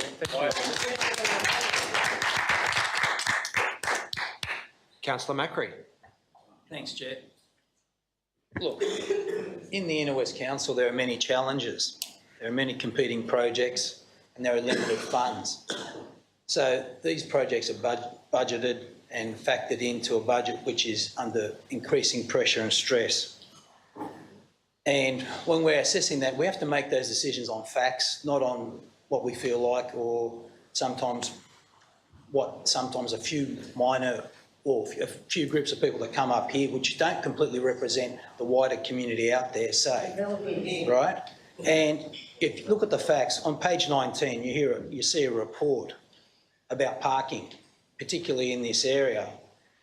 And The approach recognises there is a general shortfall in parking in current mix of businesses. There is limited capacity to increase off-street parking. That's recognised in a report. So you can't just make decisions ad hoc. Now, we can't save every building in the inner west, and important buildings that are great contributors to the community, iconic buildings, they're under threat. And they're under threat because of lack of funds to actually do anything. And I asked, what did Leichhardt Council do about Leichhardt Town Hall? Because it's appalling. The facade is blowing out, the lentils are blowing the windows out. You can't go in there, it stinks. It needs over $2 million spent in a budget that only represents $900,000. Where's the rest of the money going to come from? So if you want to service the area and actually look after it, you have to look at the important things and prioritise. We're not prioritising them. Affordable housing is a wonderful thing, and again, many times I've said it in this chamber, it is not the job of local council, right? Our VPA policy is now geared 100%, 15% is into affordable housing. Any VPA money we get is going into affordable housing. Well, it's not going to fix any of your parks, your footpaths, your roads, create any more open space, create any amenity for the area. It's not going to create you any better pools. It's not going to create, it's going to bring more people into the area, but not going to actually do anything for the amenity of the people that are actually living there. It's going to make your life worse. That's council's affordable housing policy. Now, when we talk about, you know, political parties making mileage out of these things, I don't like it because I'm not a political party. But I sat there on Mayoral Council and I saw the Greens councillors vote to demolish state significant heritage cottages against a recommendation of the officers that were assessing it. Now, I just find it a bit disrespectful when I have to sit here and listen to this debate which tries to attack staff. And yes, we will be looking at sites to house the new council staff, and this site is no different from any other site in the LGA, and there will be discussions about all sites because all sites should be considered, and that has no disrespect to anyone in here or any aspersions cast on staff. Secret negotiations is a load of rubbish. Councillor, your time has expired. Thank you. Councillors, is there any further discussion? We've been now going for an hour and a half. This is the first item aside from the mayoral minutes that we've dealt with. Is there anyone who hasn't had a chance to speak who has something new to offer? If not, I'll go to Councillor Porteous for her right of reply. Look, I thank councillors and the members of the public that have come along for this item this evening. It is an important item. It's unfortunate that Councillor Macri said the community has spoken, but they haven't, because they haven't actually had an opportunity to speak on this item. And I guess what I would, I find disappointing is the spiralling way that we're losing our commitment to consult properly with the community before we make these sort of decisions. We're not saying that, if we're asking you to support the rescission motion, it's so that we go out and we consult with the community on this. It's so that we check and find out what the valuation is on that artwork. What is the heritage significance of that artwork? Ask the questions. Have we consulted with the ATSIC community on this? Have we found out exactly what that artwork means to the ATSIC community? No, we haven't. Do we know the heritage significance of that, the cultural significance? No, we don't know. Do we know what the community wants? We've had so many people who have told us that they want to see those cottages retained, that they would love to see them used for many, many different uses. Affordable housing is one, but there are many, many others as well that have been outlined previously. In terms of the temporary nature of the artwork, I mean, you could apply the same to Leonardo da Vinci and all of his sketches, for example, that he did of his paintings, which he probably put in drawers and said throw away. And if anybody then said they were going to throw away one of his sketches, they would be... I'll call the meeting to order. Please proceed, councillor.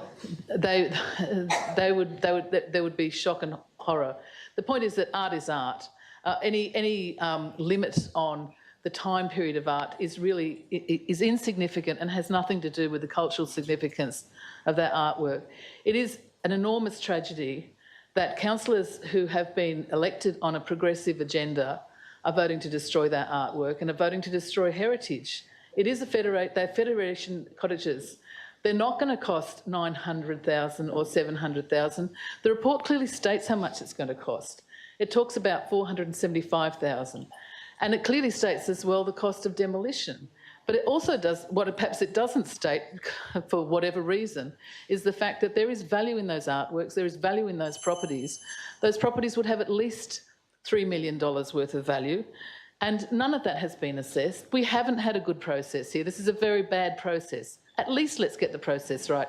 Respect the community, give them a say, and then make the decision. But don't make the decision tonight to do what the administrator wanted done, which was done really badly. It's just not right. Thank you. If there's no further discussion, I'll put the rescission motion, moved by Councillor Porteous, seconded by Councillor Hesse, that Council rescind its resolution of the 27th of February 2018. All those in favour? 1, 2, 3, 4, 5, 6, 7. All those against? 1, 2, 3, 4, 5, 6, 7. And I will use my casting vote to defeat that. The motion has been defeated. Next item, item 11. Item 11. Shame on all of you. Notice of motion. No, we can't. Notice of motion. WestConnex noise and air quality concerns. Item 11. There's 2 registered speakers for that. Both are in support of the recommendation. The first is Anne Picott. Did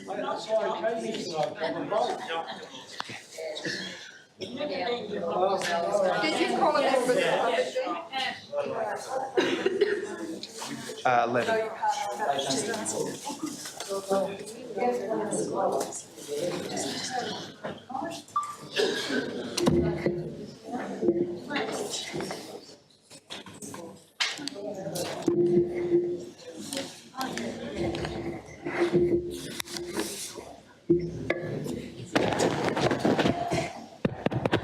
Yes, it's on, please. My name is Anne Pico, Councillor Byrne, other councillors. I rise to speak in support of the motion from Councillor Lockie, asking that a report be prepared for this council to consider in relation to air quality monitoring in the local government area of the Inner West, particularly in relation to the construction and operation of WestConnex. Now, I realise, and perhaps so do councillors here, that air quality monitoring is an extremely vexed subject. It is difficult to establish standards. It's even more difficult to establish equipment. We obviously need, I would suggest to council, to look at getting expert consultants in to prepare a costing for council to undertake independent monitoring. Now, this is where Councillor Lockie's motion, as I understand it, is going. But we all recognise, as was discussed at the Inner West Community Forum on WestConnex matters, that this is a significant undertaking. The problem as we see it, which we've brought to the attention of the forum and to councillors, is that council really needs independent monitoring, because at the moment all we have is what's been included in the conditions of approval for the new M4 East and the new M5, which is essentially in the hands of the proponent. So the choice of sites and how and what will actually be monitored and how it will be reported appear to be completely in the hands of the body which is determined to bulldoze our community to get the project WestConnex completed. The problem that we have particularly with what's being proposed is that the remonitoring that's required under the conditions of approval essentially deals with the year before construction is completed in order to have baseline data to compare with the actual operation of the roads. This misses completely the fact that communities already are suffering significant air pollution from the construction impacts.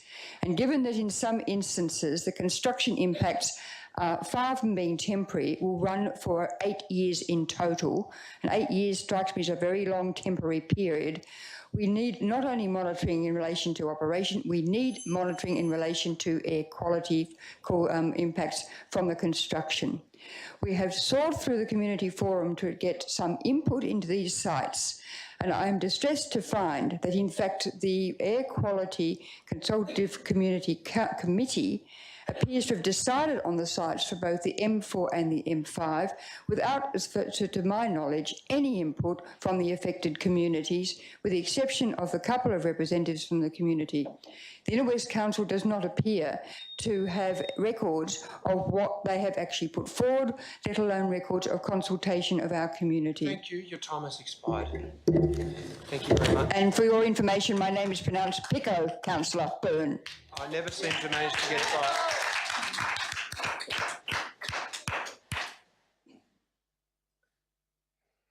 right. Second speaker, and I'm going to mispronounce this one as well. Nagari Warboys?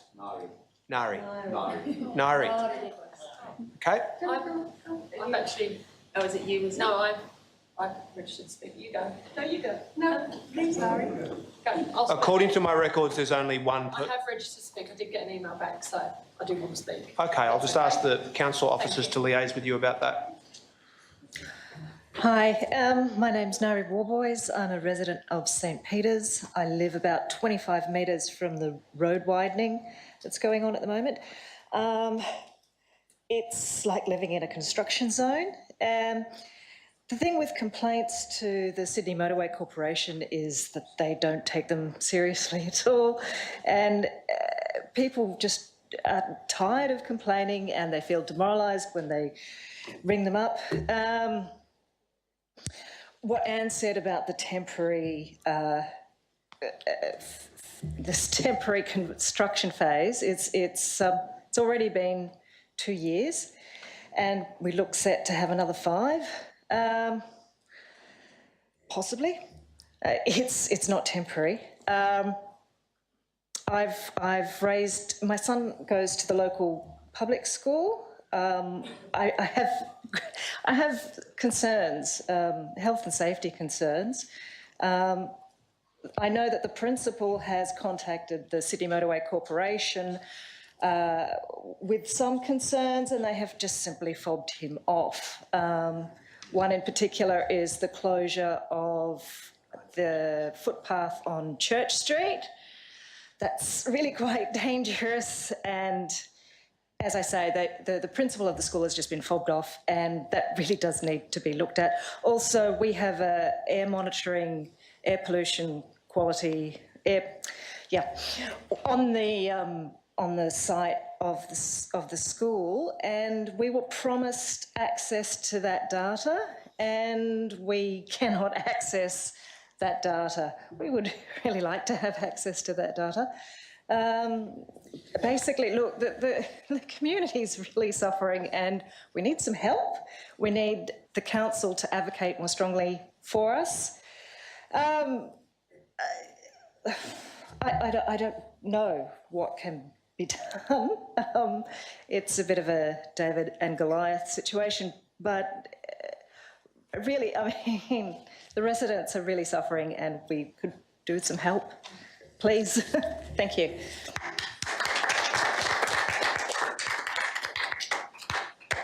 Janet Dandy Ward, there appears to be some problem with your registration process. I'll ask you to liaise with the officers before the next meeting, but certainly happy to give you the benefit of the doubt. Please proceed. I'm speaking in support of this motion. My name is Janet Dandyward. I'm a local resident in St Peters. Apologies for the throat. The community are literally sick of making complaints that are minimised, lost, not responded to, not heard, or the impacts are manipulated by SMC, Sydney Motorway Corporation, about the state of the impacts of WestConnex in both St Peters and I know from Haberfield as well. We don't want other communities to go through this, such as that St Peters, Haberfield, Ashfield, Alexandra and Kingsgrove are going through. As I said, I live in St Peters, and I would be really unhappy for others in areas such as Balmain, Leichhardt, Rozelle, to go through this kind of construction nightmare hell that my friend there, Nari, just described. I know people whose mental health is really being made worse by the impact of lack of sleep, lack of rest during the day, the inability to use their garden because of the noise, the construction smell, the worries about air pollution, the dust is significantly more than it used to be.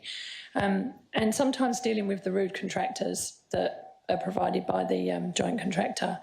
I really wish the Inner West Council would do more, and I think this motion speaks to that, much, much more to deal with the impacts of WestConnex. The community are really suffering. I would really like to know also why staff from the Inner West Council have not been in attendance at the air quality meetings that Anne mentioned earlier, and can I please ask to ensure that a representative from council attends those meetings and reports back to the community to make them aware of what is disclosed at those meetings around air quality, because at the moment the information is kept pretty much secret. So that's appalling. Local St Peter's residents have asked both St Peter's Public School and the SMC from data from the air quality monitoring systems, and that is really hard to, one, get hold of and then decipher. We're not experts, we're lay people. We don't know about air quality, and I haven't got time to really find out about it, but I will if I have to. You know, these are children at public schools, daycare centres, all across areas that are impacted by WestConnex, not just St Peter's. I'm not just talking about St Peter's. I think the council should do much, much more for the community on the impacts of construction and noise and the community's concerns about air quality. Finally, I would like to take this opportunity to thank Councillor Lockie for raising this very important motion and showing empathy for the community and requesting the information in this report and much, much more that the community should be provided for. Thank you. Thank you for that. Councillor Lockie. Thank you. A number of residents have come to council to ask us to conduct our own monitoring of noise and air quality around WestConnex construction sites, which, as we know, are next to homes, workplaces, schools, residential aged care and children's daycare centres, parks, recreational facilities, basically where many of us live, work and play on a daily basis. I recognise this should not normally fall to local councils, but for the same reasons we've had to invest in our own traffic modelling, look into providing dilapidation reports and run a WestConnex unit, we're being asked to look into this because the New South Wales Government is failing our residents. We've spoken many times about residents who've been forced to live with 24/7 construction noise for days on end. In St Peter's, this noise recently escalated to a whole new level as work has begun on the interchange's roads. Because, fun fact, the landfill in which this interchange is being built is too unstable to actually build roads on the ground. So every road in this massive spaghetti interchange has to be built on elevated pylons. So for months, residents in St Peter's have had to put up with a repetitive, metallic, on-off clanging sound as the initial piling work for these elevated roadways is done, and a more rapid dumping sound, which I believe is compacting work. Residents have naturally complained about this, and I've seen responses from the Department of Planning that said they'd spoken to the project contractors, who assured them that a quieter form of piling was being used and the noise was within acceptable limits. That quieter piling could be heard from my house 2 kilometres away. When residents' concerns are being brushed off like this, it's little wonder they've lost trust in the government agencies that should be protecting them. Air quality is also a huge concern. St Peter's residents at Council's public meeting on WestConnex told us they were constantly having to clean their homes and cars of thick layers of dust generated by WestConnex construction. I've been past the St Peter's interchange site many times myself and seen clouds of dust escaping. Anyone who works in construction will tell you this dust isn't something you want to be breathing in or have settling on your skin, yet that's exactly what our residents are being exposed to now. We've also seen a huge increase in trucks and construction vehicles on our local street, and I've received many reports of vehicles being left idling in the Harbour and St Peter's streets. These are more than just short-term impacts, which, as our speakers have noticed, are long anyway. These can have long-term effects on people's health, on children in particular, who can have their respiratory systems permanently damaged. That's why I hope everyone will support this so we can look into the various ways we can better assist our residents. And I think it's important that we let the Premier and relevant ministers know they're continuing to fail our residents, and we expect them to do far more to protect people from the unacceptable impacts of WestConnex. Thank you very much for that. Can I ask for a seconder for the Lockie motion? Seconded by Councillor Hesse, who will also speak to it. Thanks, Chair. I'd like to say thank you in particular to Councillor Lockie for bringing this to Council. Councillor Lockie's been a very good advocate for the community she used to live in until she was parted from it by the New South Wales Liberal government. And I'd also encourage all councillors to support this proposal. I recall a number of years ago, and my memory tells me it was about, and I'm not having a go at anyone in this room because no one voted on it in this room, that the last Labor government in New South Wales reduced the number of air pollution monitoring sites in this city. That was a poor decision then, and it remains a poor decision. I think what we're looking at potentially with the WestConnex construction, not just in St Peters but across the Inner West, is potentially the greatest urban blight that will be foisted on this city, and this city has plenty of them in its history. We know that to put a motorway into the centre of this city is just straight out bad planning. You can't find a reputable planner who supports it. To add insult to injury, the construction process has impacted many. It's destroyed heritage. It's wrecking communities as we speak. I thought to say thank you to all three speakers who've spoken tonight on this issue. And Nori won't thank me in particular, but I can see how it's wearing on you. You do have a young child. I know Janet does too. But I think Nairi represents her community, and that's something we have to be really cognizant of as we consider this, because the weight of this on the community, the people of St Peters, is particularly galling. I should say too, the people of Haberfield who also suffered, but I guess I know the people of St Peters better. They are the canary in the coal mine. We are going to, and as are frankly the workers who are working on this, the dust, the grime, the horror of this, and then we wait for the motorway to open and concentrate the diesel, which is listed by the United Nations as a Class 2 carcinogen, I think it is. These are really, really serious problems. I do hope, and I endorse Councillor Lockie in this, we do have to make sure that our council staff do attend the air quality meeting she mentioned.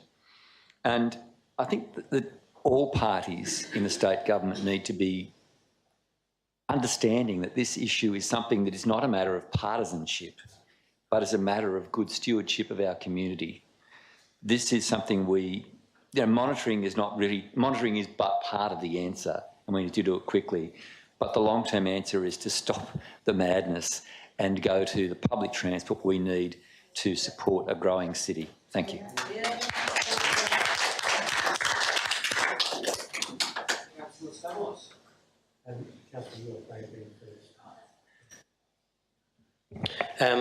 Thank you, Councillor Lockie, for this motion that I think really goes directly to the heart of impacts on our people.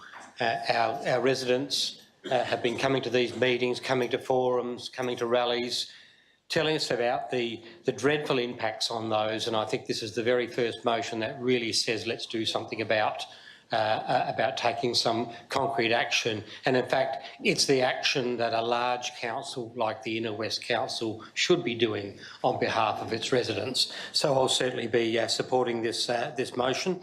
Additionally, I'm going to propose the amendment put forward by one of the local community leaders, that council staff attend and report back on the Community Impact Forum run by the Sydney Motor Corporation, is that right?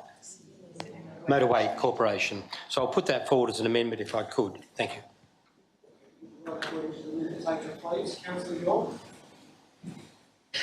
Yeah, I just wanted to, I guess, reiterate some of the comments that have been made. I was at I went to actually every single one of the public forums that Council ran on WestConnex, and I was at the Newtown St Peters meeting where this proposal was raised by several members of the community, and I concur with the comments that have been made that this is not normal council business, but in this case it's certainly in our community's interest to look at doing what we can to support the data and the arguments of our community. I know our community are exhausted from having to make the arguments over and over again. I know, Janet, and your group, from speaking with you many times, that it is exhausting work. And I think if there's an opportunity for us to look at supporting that work with data, we should look at it. I appreciate the approach that you've taken by suggesting that we investigate. I honestly don't know whether it's going to be possible. I suspect you share that view. But we absolutely need to look and see what's possible. I think we should also keep our eyes open to the longer term. The point that was made about this isn't just about construction, it's also about operation. We need to keep the pressure on the government to commit to properly monitoring the operational air quality impacts of WestConnex should it be completed.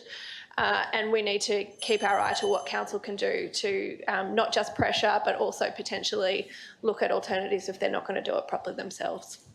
Thanks. Now, we can have everyone on that side speak. I don't think there's any opposition to the recommendation. But that's fine. I'm just trying to make sure we get through the council because some people have expressed the hope to me that this might be a brief meeting tonight because of short business papers. So I was trying to meet that aim. Councillor De Cruz. Okay, I'll be brief. I guess there's just to talk about the Haberfield end. There were actually 2 council meetings which no representative from the Inner West Council attended, which were the first 2 meetings regarding the air monitoring. So it is actually council's obligation to participate in these activities. And for the information of everybody, that the Rozelle Department of Environment's Rozelle air monitoring quality station was actually turned off on the 14th of February and until further notice. So in fact, there is no air quality monitoring going on in the Inner West other than that data being provided by the WestConnex stations. So that's one aspect that I think actually council has an obligation to attend these meetings and isn't actually meeting that obligation. And so I hope that that will be addressed in this report. As to noise assessment, I actually think, again, council actually has an obligation to be able to provide noise measurements, not just for WestConnex, but for the wider quality of life issues around the Inner West, and I don't believe it has that capability from trying to get some noise issues dealt with over many, many years. So I support this motion, and I would actually like to ask the manager strategic projects or regarding the resourcing of staff and their ability to meet the obligations with regard to WestConnex project currently, and with a view to what's coming, what's proposed with the M4, M5 link and the Western Sydney Harbour Tunnel and so many other projects, Glebe, and also the work at White Bay.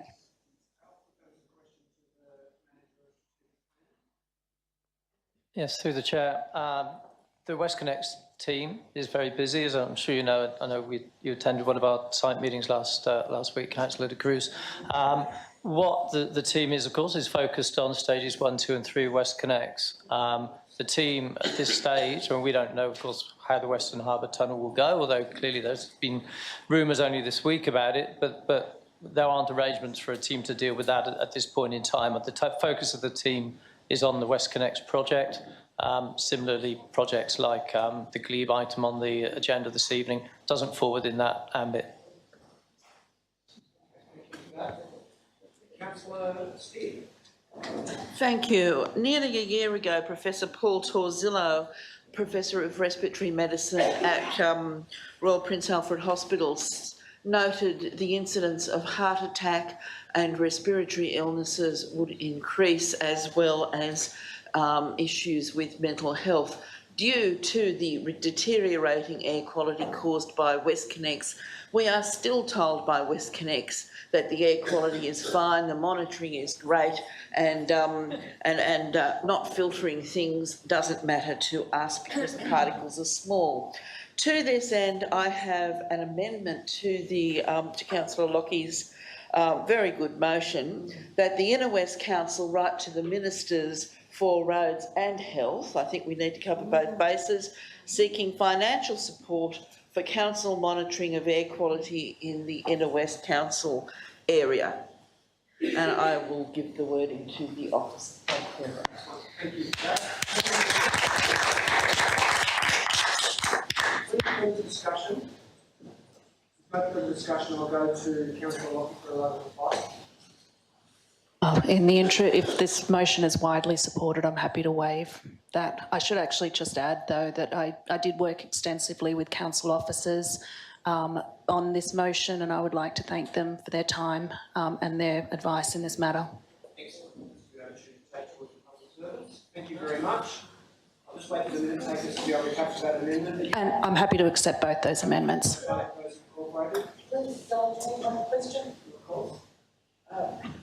The relevant officer, through you, Mr Mayor. Point of order. There has already been the waiving of the right of reply, so there is no opportunity now for further questions. Look, I mean, you either follow the code of meeting practice or you don't, but you can't do it arbitrarily. Well, okay, so let's give the community extra minutes to speak as well, and let's, you know, we either do it or you don't. But it's. Is council already monitoring these things? Councillor, I'll ask you to stick it in. We've already had the right of reply. We did have a statement, but it's all right. No, they don't like. They've both been incorporated. That will be addressed in the report. They've both been incorporated. I'll now put the recommendation. All those in favour? Ask you to raise your hand if you're in favour. All those against? Councillor Passos is against. Shame on you. Shame on you, Julie Passos. Thank you, everyone. Thank you. Okay, thank you very much for that. I now need a motion to resume standing orders. Moved by Councillor York, seconded by Councillor McKenna. All those in favour? Against? That carries. Next item on the agenda is item 1, market meter operations in Leichhardt, Rozelle and Balmain. I provided an amendment to the minute taken, and I'd like to pick that up briefly. The amendment that I'm moving to City Council, turn the market meters off on Main Street within Leichhardt, Rozelle and Balmain immediately. And when I say immediately, obviously there needs to be a small, short implementation period. I'm advised by council officers that would be as little as 2 or 3 weeks. And then I think we should go out and conduct community consultation on the further proposals in relation to extending 30 minutes free and the possibility of turning meters off at night in side streets as well. Obviously, that's a matter that needs to be consulted with the community very carefully, along with other stakeholders. I'd also like to point out to council officers, because I think this is important to know, whilst there is a specific component of this policy, which is in relation to parking meters in the former Leichhardt Council area, and we're committed to no new parking meters, no parking meters in Ashfield, no new parking meters in the former Marion Council area. The other component of this, about consulting with local businesses and residents and stakeholders about how we can improve Main Street parking across the whole of the local government area is very, very important. And I hope to be taken on board. This is not a policy that's solely about the former Leichhardt Council area. The amendment that I've moved also rules out the possibility of funding this policy through any increase in parking fees or fees for permits, as I think that would be robbing people to pay for all. And the expectation that the council had when it adopted this policy unanimously is that we would need to find systemic savings to pay for it, rather than trying to claw money back from residents in other parts of the local government area or through inner west residents generally through increased parking fees. So I'll move that way. Councillor McKenna, I understand you're going to second that motion, is that right? Seconded by Councillor McKenna. I'll open the floor to debate. Councillor Stelmos. Fellow councillors who are lucky enough to not have parking meters, I think your wish will be coming true as a result of this motion. It's almost a debacle. Number one, it ruins your shopping areas. We've found that out in a number of shopping areas in Balmain and Leichhardt. It has a massive impact on the business district. You introduce policies, 15 minutes free parking, then you go to 30 minutes free parking, then you go to permits, possibly no. Look, it's just never ending. It's a debacle. So lucky those in the Marrickville and Ashfield area. I know there's a token number of 26 sitting somewhere in Marrickville, but lucky those who don't have this angst with parking meters. But I do question the broader policy of the Inner West Council, because we're talking about the old councils now, aren't we? We're talking about the old councils, and have a guess what? One old council wants to retain its parking metres and the two old councils want to continue on with their old policies. Well, what is the Inner West policy on this? What is it? And I think that was part of what we're doing with every other policy that we have, is to achieve some consistency, some streamlining, some approach where our residents will read the document and understand what it is, but not with this one. It appears to me not with this one, and I think it's high time that we do address this in a consistent way so our people understand why one area has a few hundred parking metres and why two other councils have none at all. I think that's nice. It's nice for the councillors to understand that, because we don't. So basically what I'm doing, Mr Mayor, here is I would like to put forward that council gets a report back, and that is I'm seeking the following amendment. Council to review whether it continues to implement parking metres in the previous Leichhardt Council area, and to report on how metres in the previous Leichhardt Council area only would be consistent with a broader Inner West policy. Mayor and fellow councillors, I think there's been a problem with process here. I don't think we should be having any major event within our community faced with a huge degree of uncertainty only weeks out from that event. And at the moment we're sitting about, what, 24, 25 days out from that event. The council needs to be responsible for that, and the council needs to be much bigger than that. If we think this event should not proceed, an event that's been going on for years and years, that needs to be signalled to the people many months in advance, and we simply do not accept an application. We tell them this is not accepted, you can't do this until you have cleared every hurdle, this is not proceeding. And I feel as though we must take some responsibility for this being in the position right now. In fact, the fact that it's at this meeting right at this very minute is that they still hope there's some certainty that council would have produced a favourable report, and that potentially the event could go ahead 23, 24 days, whatever, before this event is to occur. Now, I read last month's report, and it talked about traffic management, traffic problems. I read this month's report, and I think everything went wrong with that event. We've found now everything wrong with that event. Let's hope one doesn't come back in a couple of weeks' time. Goodness knows what else will be wrong with that event. It troubles me, though, that there will be safety risks and potential safety issues. That does trouble me. And I want to make sure that they are absolutely circumvented in every way possible. And that means if council can provide further assistance in that particular area, then I would be happy to devote some of our resources to ensure that occurs so that the event can proceed. But I do hope that this is the first and only event of significance within the Inner West Council that is put in this position at such a late stage. And it is an event at this particular time that I would see that already they're making costumes, they're making decorations, they're ordering food, they're preparing arrangements. All of this has been vastly done at the moment, and they're hoping tonight, still tonight, that this will be approved. As I say, I would like to see the safety issues managed, because I would like to see this proceed. Well, I'm voting against this only because the police have come out and the RMS have come out strongly opposing this event. I will agree with what the previous councillor said. If these problems have been there before, they should have been addressed years ago. I don't know, I don't believe the last time was the only time there was so much problems with the traffic and the safety. We hear tonight that it's been going on for 13 years, and all of a sudden now all these issues have cropped up. I'm afraid to say the former council was very lax in not following up any complaints or what happened previously, and did not address them previously. I can understand how these people feel. they want their celebration, but it's there in black and white. The RMS and the police are totally opposed to it, and I cannot support it on those grounds.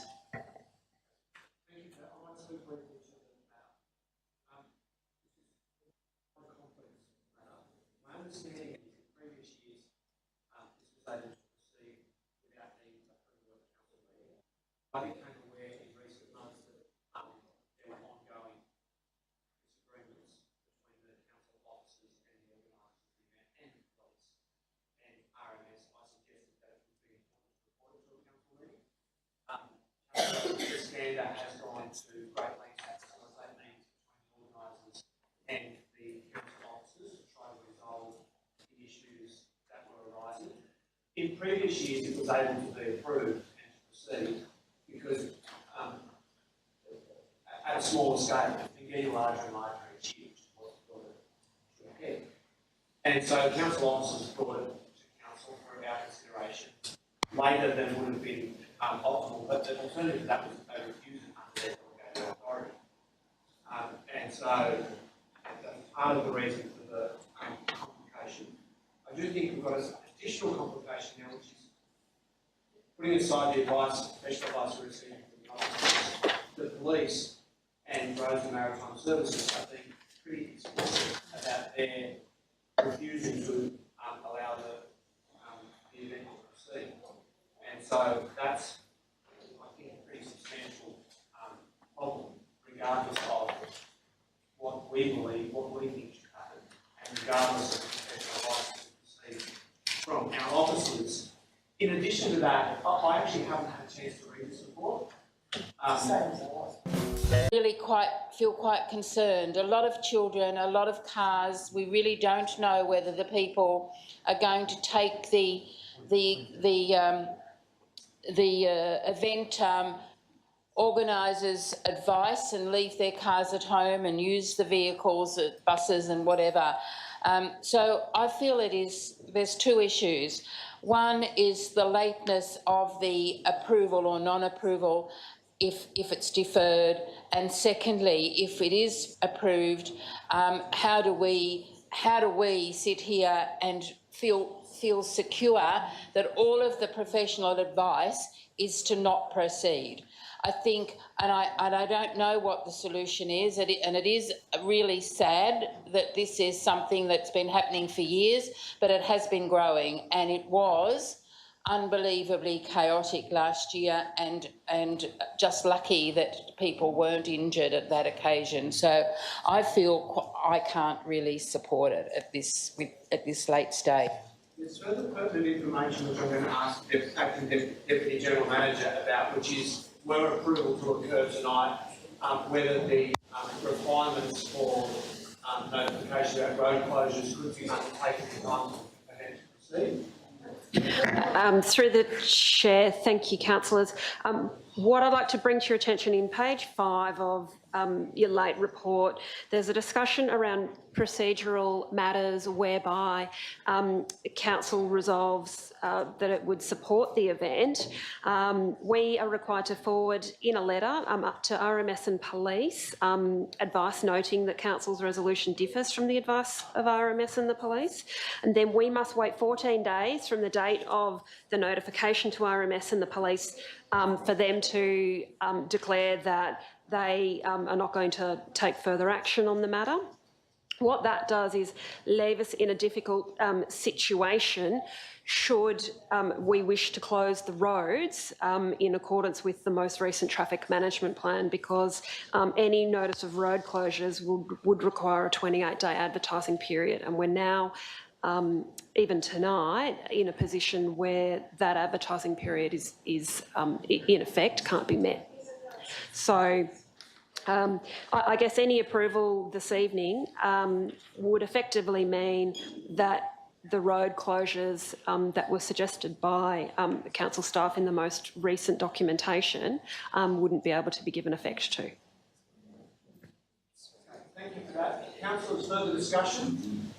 Could I just get a clarification on that from the Acting Deputy General Manager? Just, my understanding is if we basically approve this tonight, while there's the right of appeal that the police and RMS have, having gone through rights of appeal previously when I was chair of the traffic committee, we can proceed as in we have made our decision. So we can still give notification of the road closures. We don't have to wait to see if they will exercise their right of appeal or not. Worst case scenario is that just to clarify, worst case scenario is that we notify, and if they do decide to exercise the right of appeal, then and they win, then we would remove the road closure notification. Is that correct? Through the chair, Councillor, you're absolutely correct.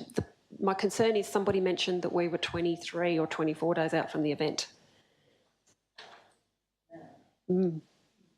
It's the first week of, it's the 6th of April. Yeah. Yep, so we're 3 weeks out from the event. 13th today. Yeah. Okay, councillors, at this stage we've got a primary motion for approval, a foreshadowed motion for deferral. That's all we've got in the rules. Anyone want to move an amendment, different motion, speak to either of the proposed motions? You've already spoken to the council passes. Well, I'd like to move that we have to oppose it, but we start from now and set up to support this group and these people for next year. That's the officer's recommendation, so I'll list that as another foreshadowed motion. That's what I think we should do. Okay, so that's a second foreshadowed motion. Is there a second for the Byrne motion for deferral? No second for that, that will lapse. Could I request an amendment to the motion? Sorry, it's the primary motion, isn't it? That you add the words "in any way necessary to ensure a safe event" be added to that motion. How can you assure a safe event? That the festival be approved and be supported by council officers in any way necessary to ensure a safe event. How can you take that responsibility to ensure a safe event? Then we're going to call the meeting to order. Okay, so I just request that you maybe add that wording. Yeah, I will take that as an amendment. If you can provide that to the minute taker, it sounds like that will be incorporated. Just a further question, if I could. Yes. A further question, if I could. Yes. Do we have the traffic officer present here at the moment? What I would like to ask is the report really sort of doesn't cover the level of risk to a degree that I would think would be satisfactory. It certainly throws around a number of thoughts that could do anything from absolutely alarm me to sort of thinking, well, maybe we need to put a few measures in place. So it'd be worthwhile maybe to discuss this aspect of risk a bit more. Thanks. I'll put that question to the traffic manager. Through the chair, Mayor, the police have advised us at the meeting and also in earlier correspondence that they're concerned about pedestrians going across the Princes Highway, and also I believe last year there was queuing occurring on the highway. They got called in to take over traffic control on the Princes Highway at Whole Beach Avenue. So there was grave concerns about obviously motorist safety on the Princes Highway, as well as, like I said earlier, pedestrian safety crossing the Princes Highway. And furthermore, what was the event? What was the risk level and accidents or whatever? What eventuated? From the police, through the chair, from the police's perspective, that it was unacceptable, a public safety risk, and they weren't prepared to. And looking at the event again for this year, they weren't prepared to support it on that level because of the high level of parking that would occur on site and all that as well, and a number of occupants attending by vehicle. Questions, Councillor? Councillor York? Yeah, that's fine. I can't speak as a traffic officer, but I was there last year and I saw the impact that this had, and I felt it was dangerous last year just looking on as a layperson. I was very concerned. I saw people crossing the Princes Highway. I saw cars trying to do U-turns in massive queues of traffic.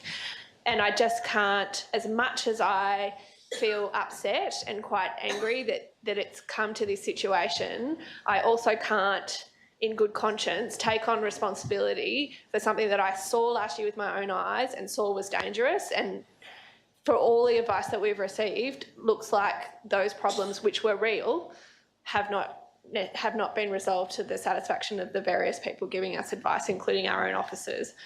I would prefer that we defer to try to resolve it. I recognise that the clock is ticking. It's been ticking the whole time.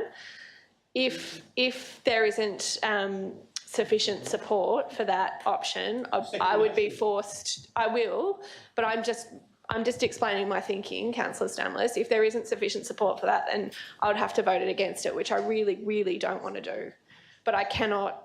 I just can't, in good conscience, vote in support of approving, against all of the advice and against what I saw with my own eyes. Thank you for that. Now, councillors, we've got the motion for deferral has lapsed as it doesn't have a seconder. I'm happy to second it if it's. Oh, sorry. My mistake. So there is a seconder for the motion for deferral. So we've got the primary motion and then two foreshadowed motions. We will deal with the primary motion first, which I assume has the 40th Amendment incorporated into it. Is that right, Councillor Skander? Chair, I would like to close the debate, if you like. Yes. Now? You get a chance to write a reply. I just want to tie things up first. Okay. Are you amenable to the 40th Amendment being incorporated? Consent to that? Yes. That's incorporated into the primary motion. We've got the primary motion from Councillor Skander and Councillor Hesse for approval with additional assistance from officers. Then we've got two foreshadowed motions which will be dealt with in order only if the primary motion is defeated. Councillor Skander, your right of reply. Thank you. Look, I'm not really in any minute denying that such very successful event didn't have any issue. Like, for example, the very big, very successful, everyone was very happy at the other big festivals held in Newtown, for example, in Ashfield, for example, in Marrickville, for example. What I'm trying to say here, this particular event being held for 13 years, and it was very successful. And every time we started talking, they were talking about something, the officers, I mean, and they were able to come to the stage that they are meeting the requirement. For example, they asked them for a company to manage the traffic. They appointed someone. They asked them to have an event coordinator. They appointed someone. They asked for other things, which they think safety and lights and all that being answered by yes. They ticked it. And you raising the issue of the safety, as everyone will be shaking, oh, safety, we can't have responsibility. The fact is, every time we have it, it was the same. Nothing happened, and the previous report said nothing happened. All the people were acting in safety and harmony, and everything will be done quietly and nicely. Now, you are asking for no right turn, no left turn from Princess Highway. Okay, it's gonna happen. They're gonna bring the buses from the stations.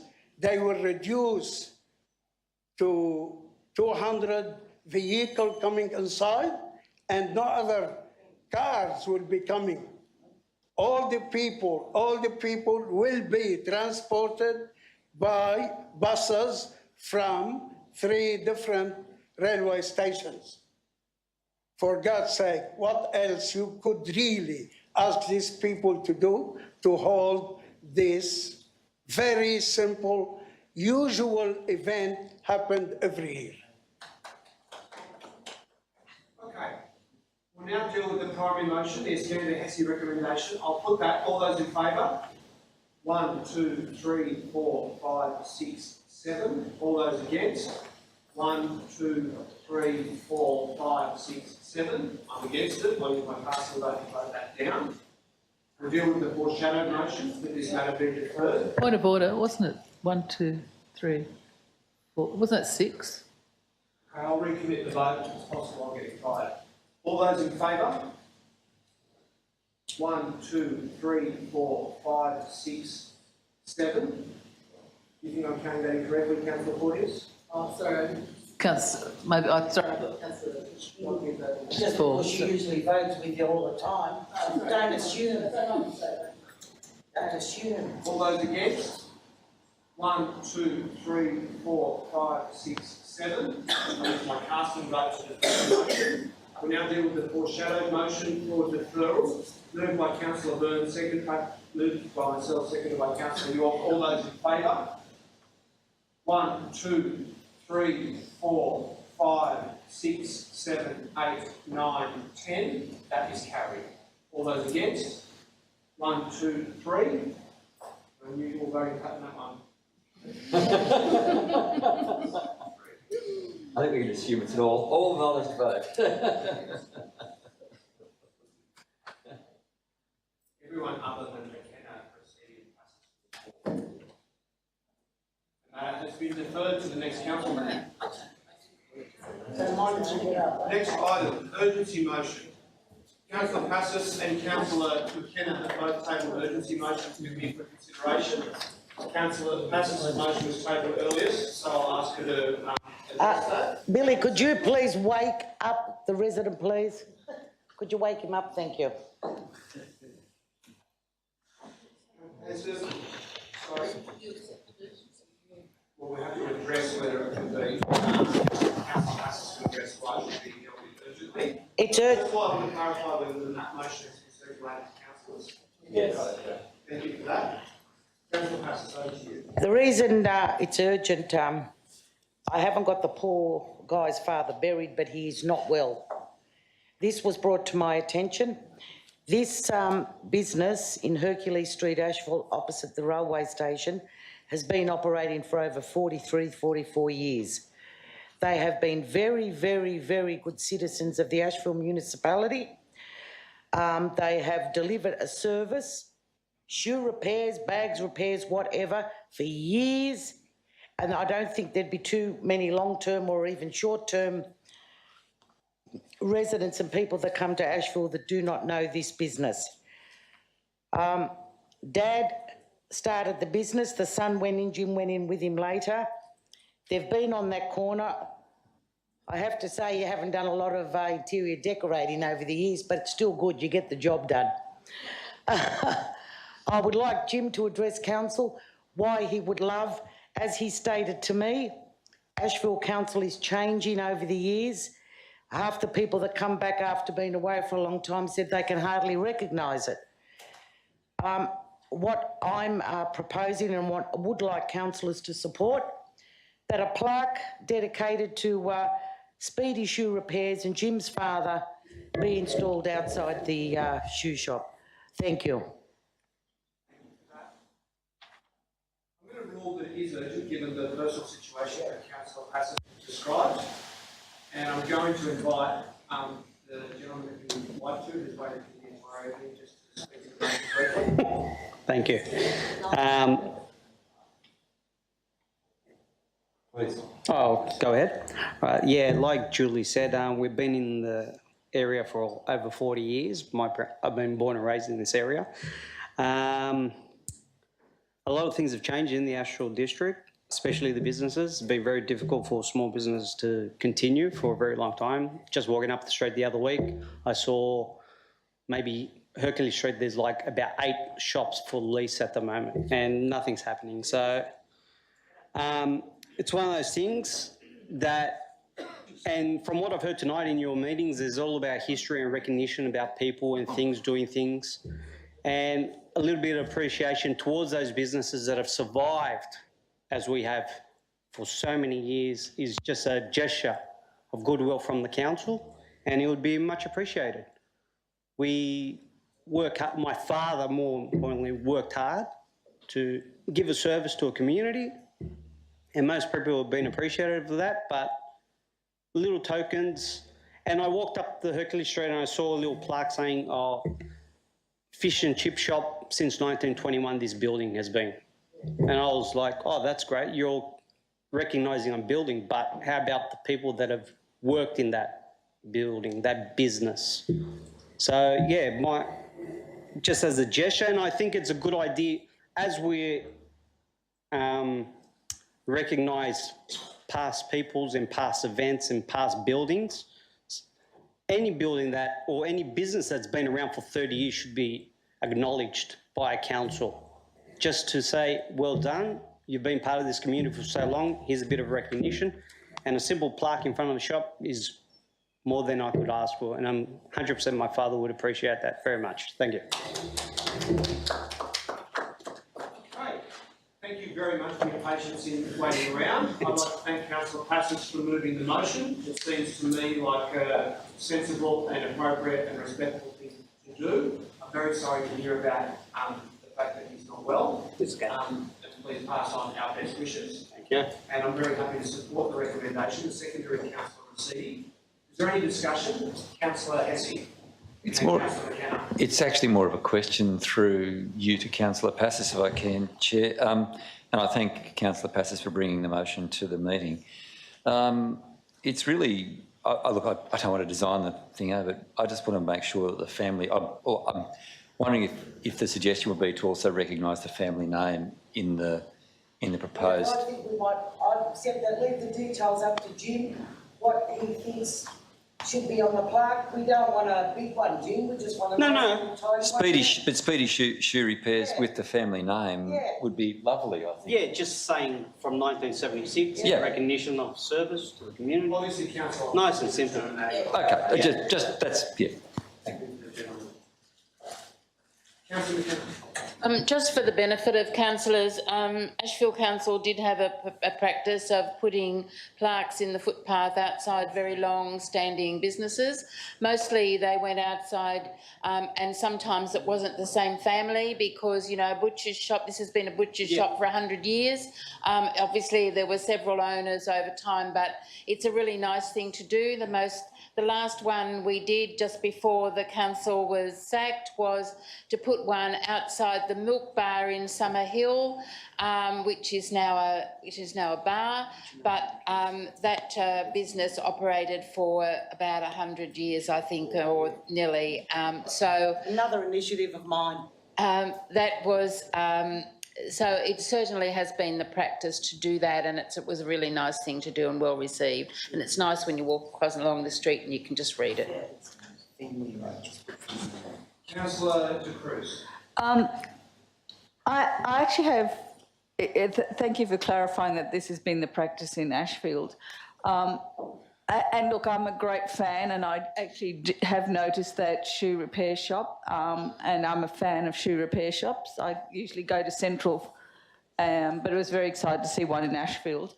I guess I have two concerns. One is, I suppose, not really a concern, but I assume the business is still in operation. Yes. Yeah, I'm still there. Yeah. And the second matter is with regard to, which is of course the more important point, that the business is still in operation and that we're not actually commemorating the business that was once here. The other aspect is that with regard to naming people, I'm pretty sure Leichhardt had a policy of you don't put names on anything until, unfortunately, the person has passed away. And I guess those are my two concerns with this proposal. I'd also heard that there was an issue in Leichhardt against putting stuff in the footpath, and I don't know if perhaps the officer might like to comment on that. It's just about the issues of putting plaques in the footpath, but noting that Ashfield, I suppose, has already had that as a policy.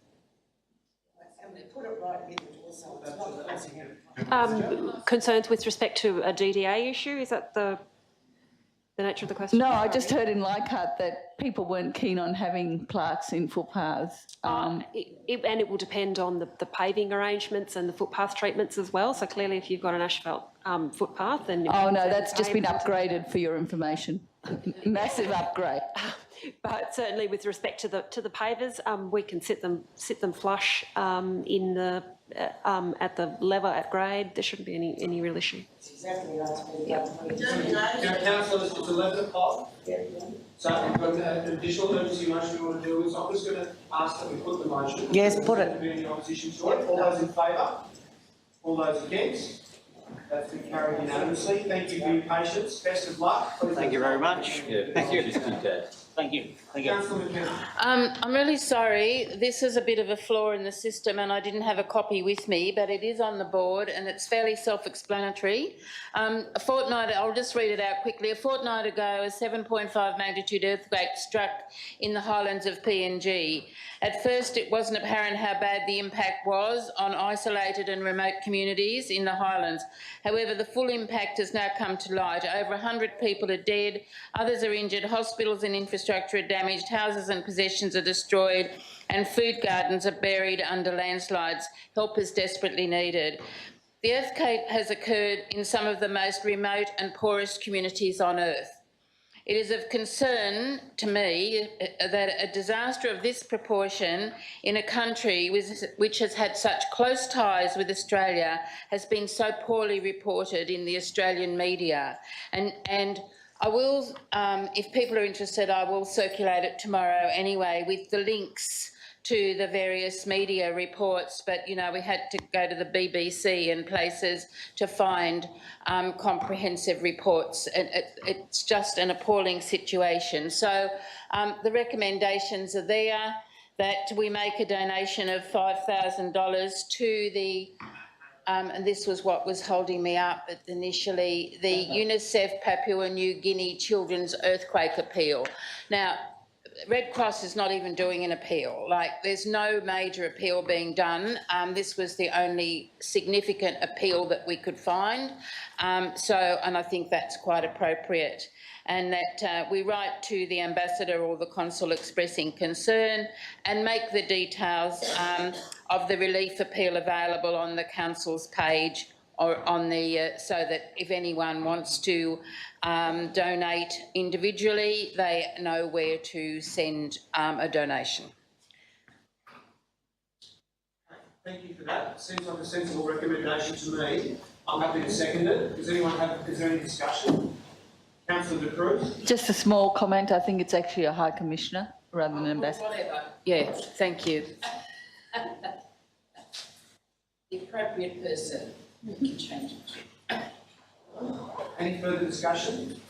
Well done. I've ruled that it be dealt with urgently. It is urgent. Yep. It is urgent. I'll now put the recommendation, moved by Councillor McKenna, seconded by myself. All those in favour? Against? Declare that carried. Declare the meeting closed.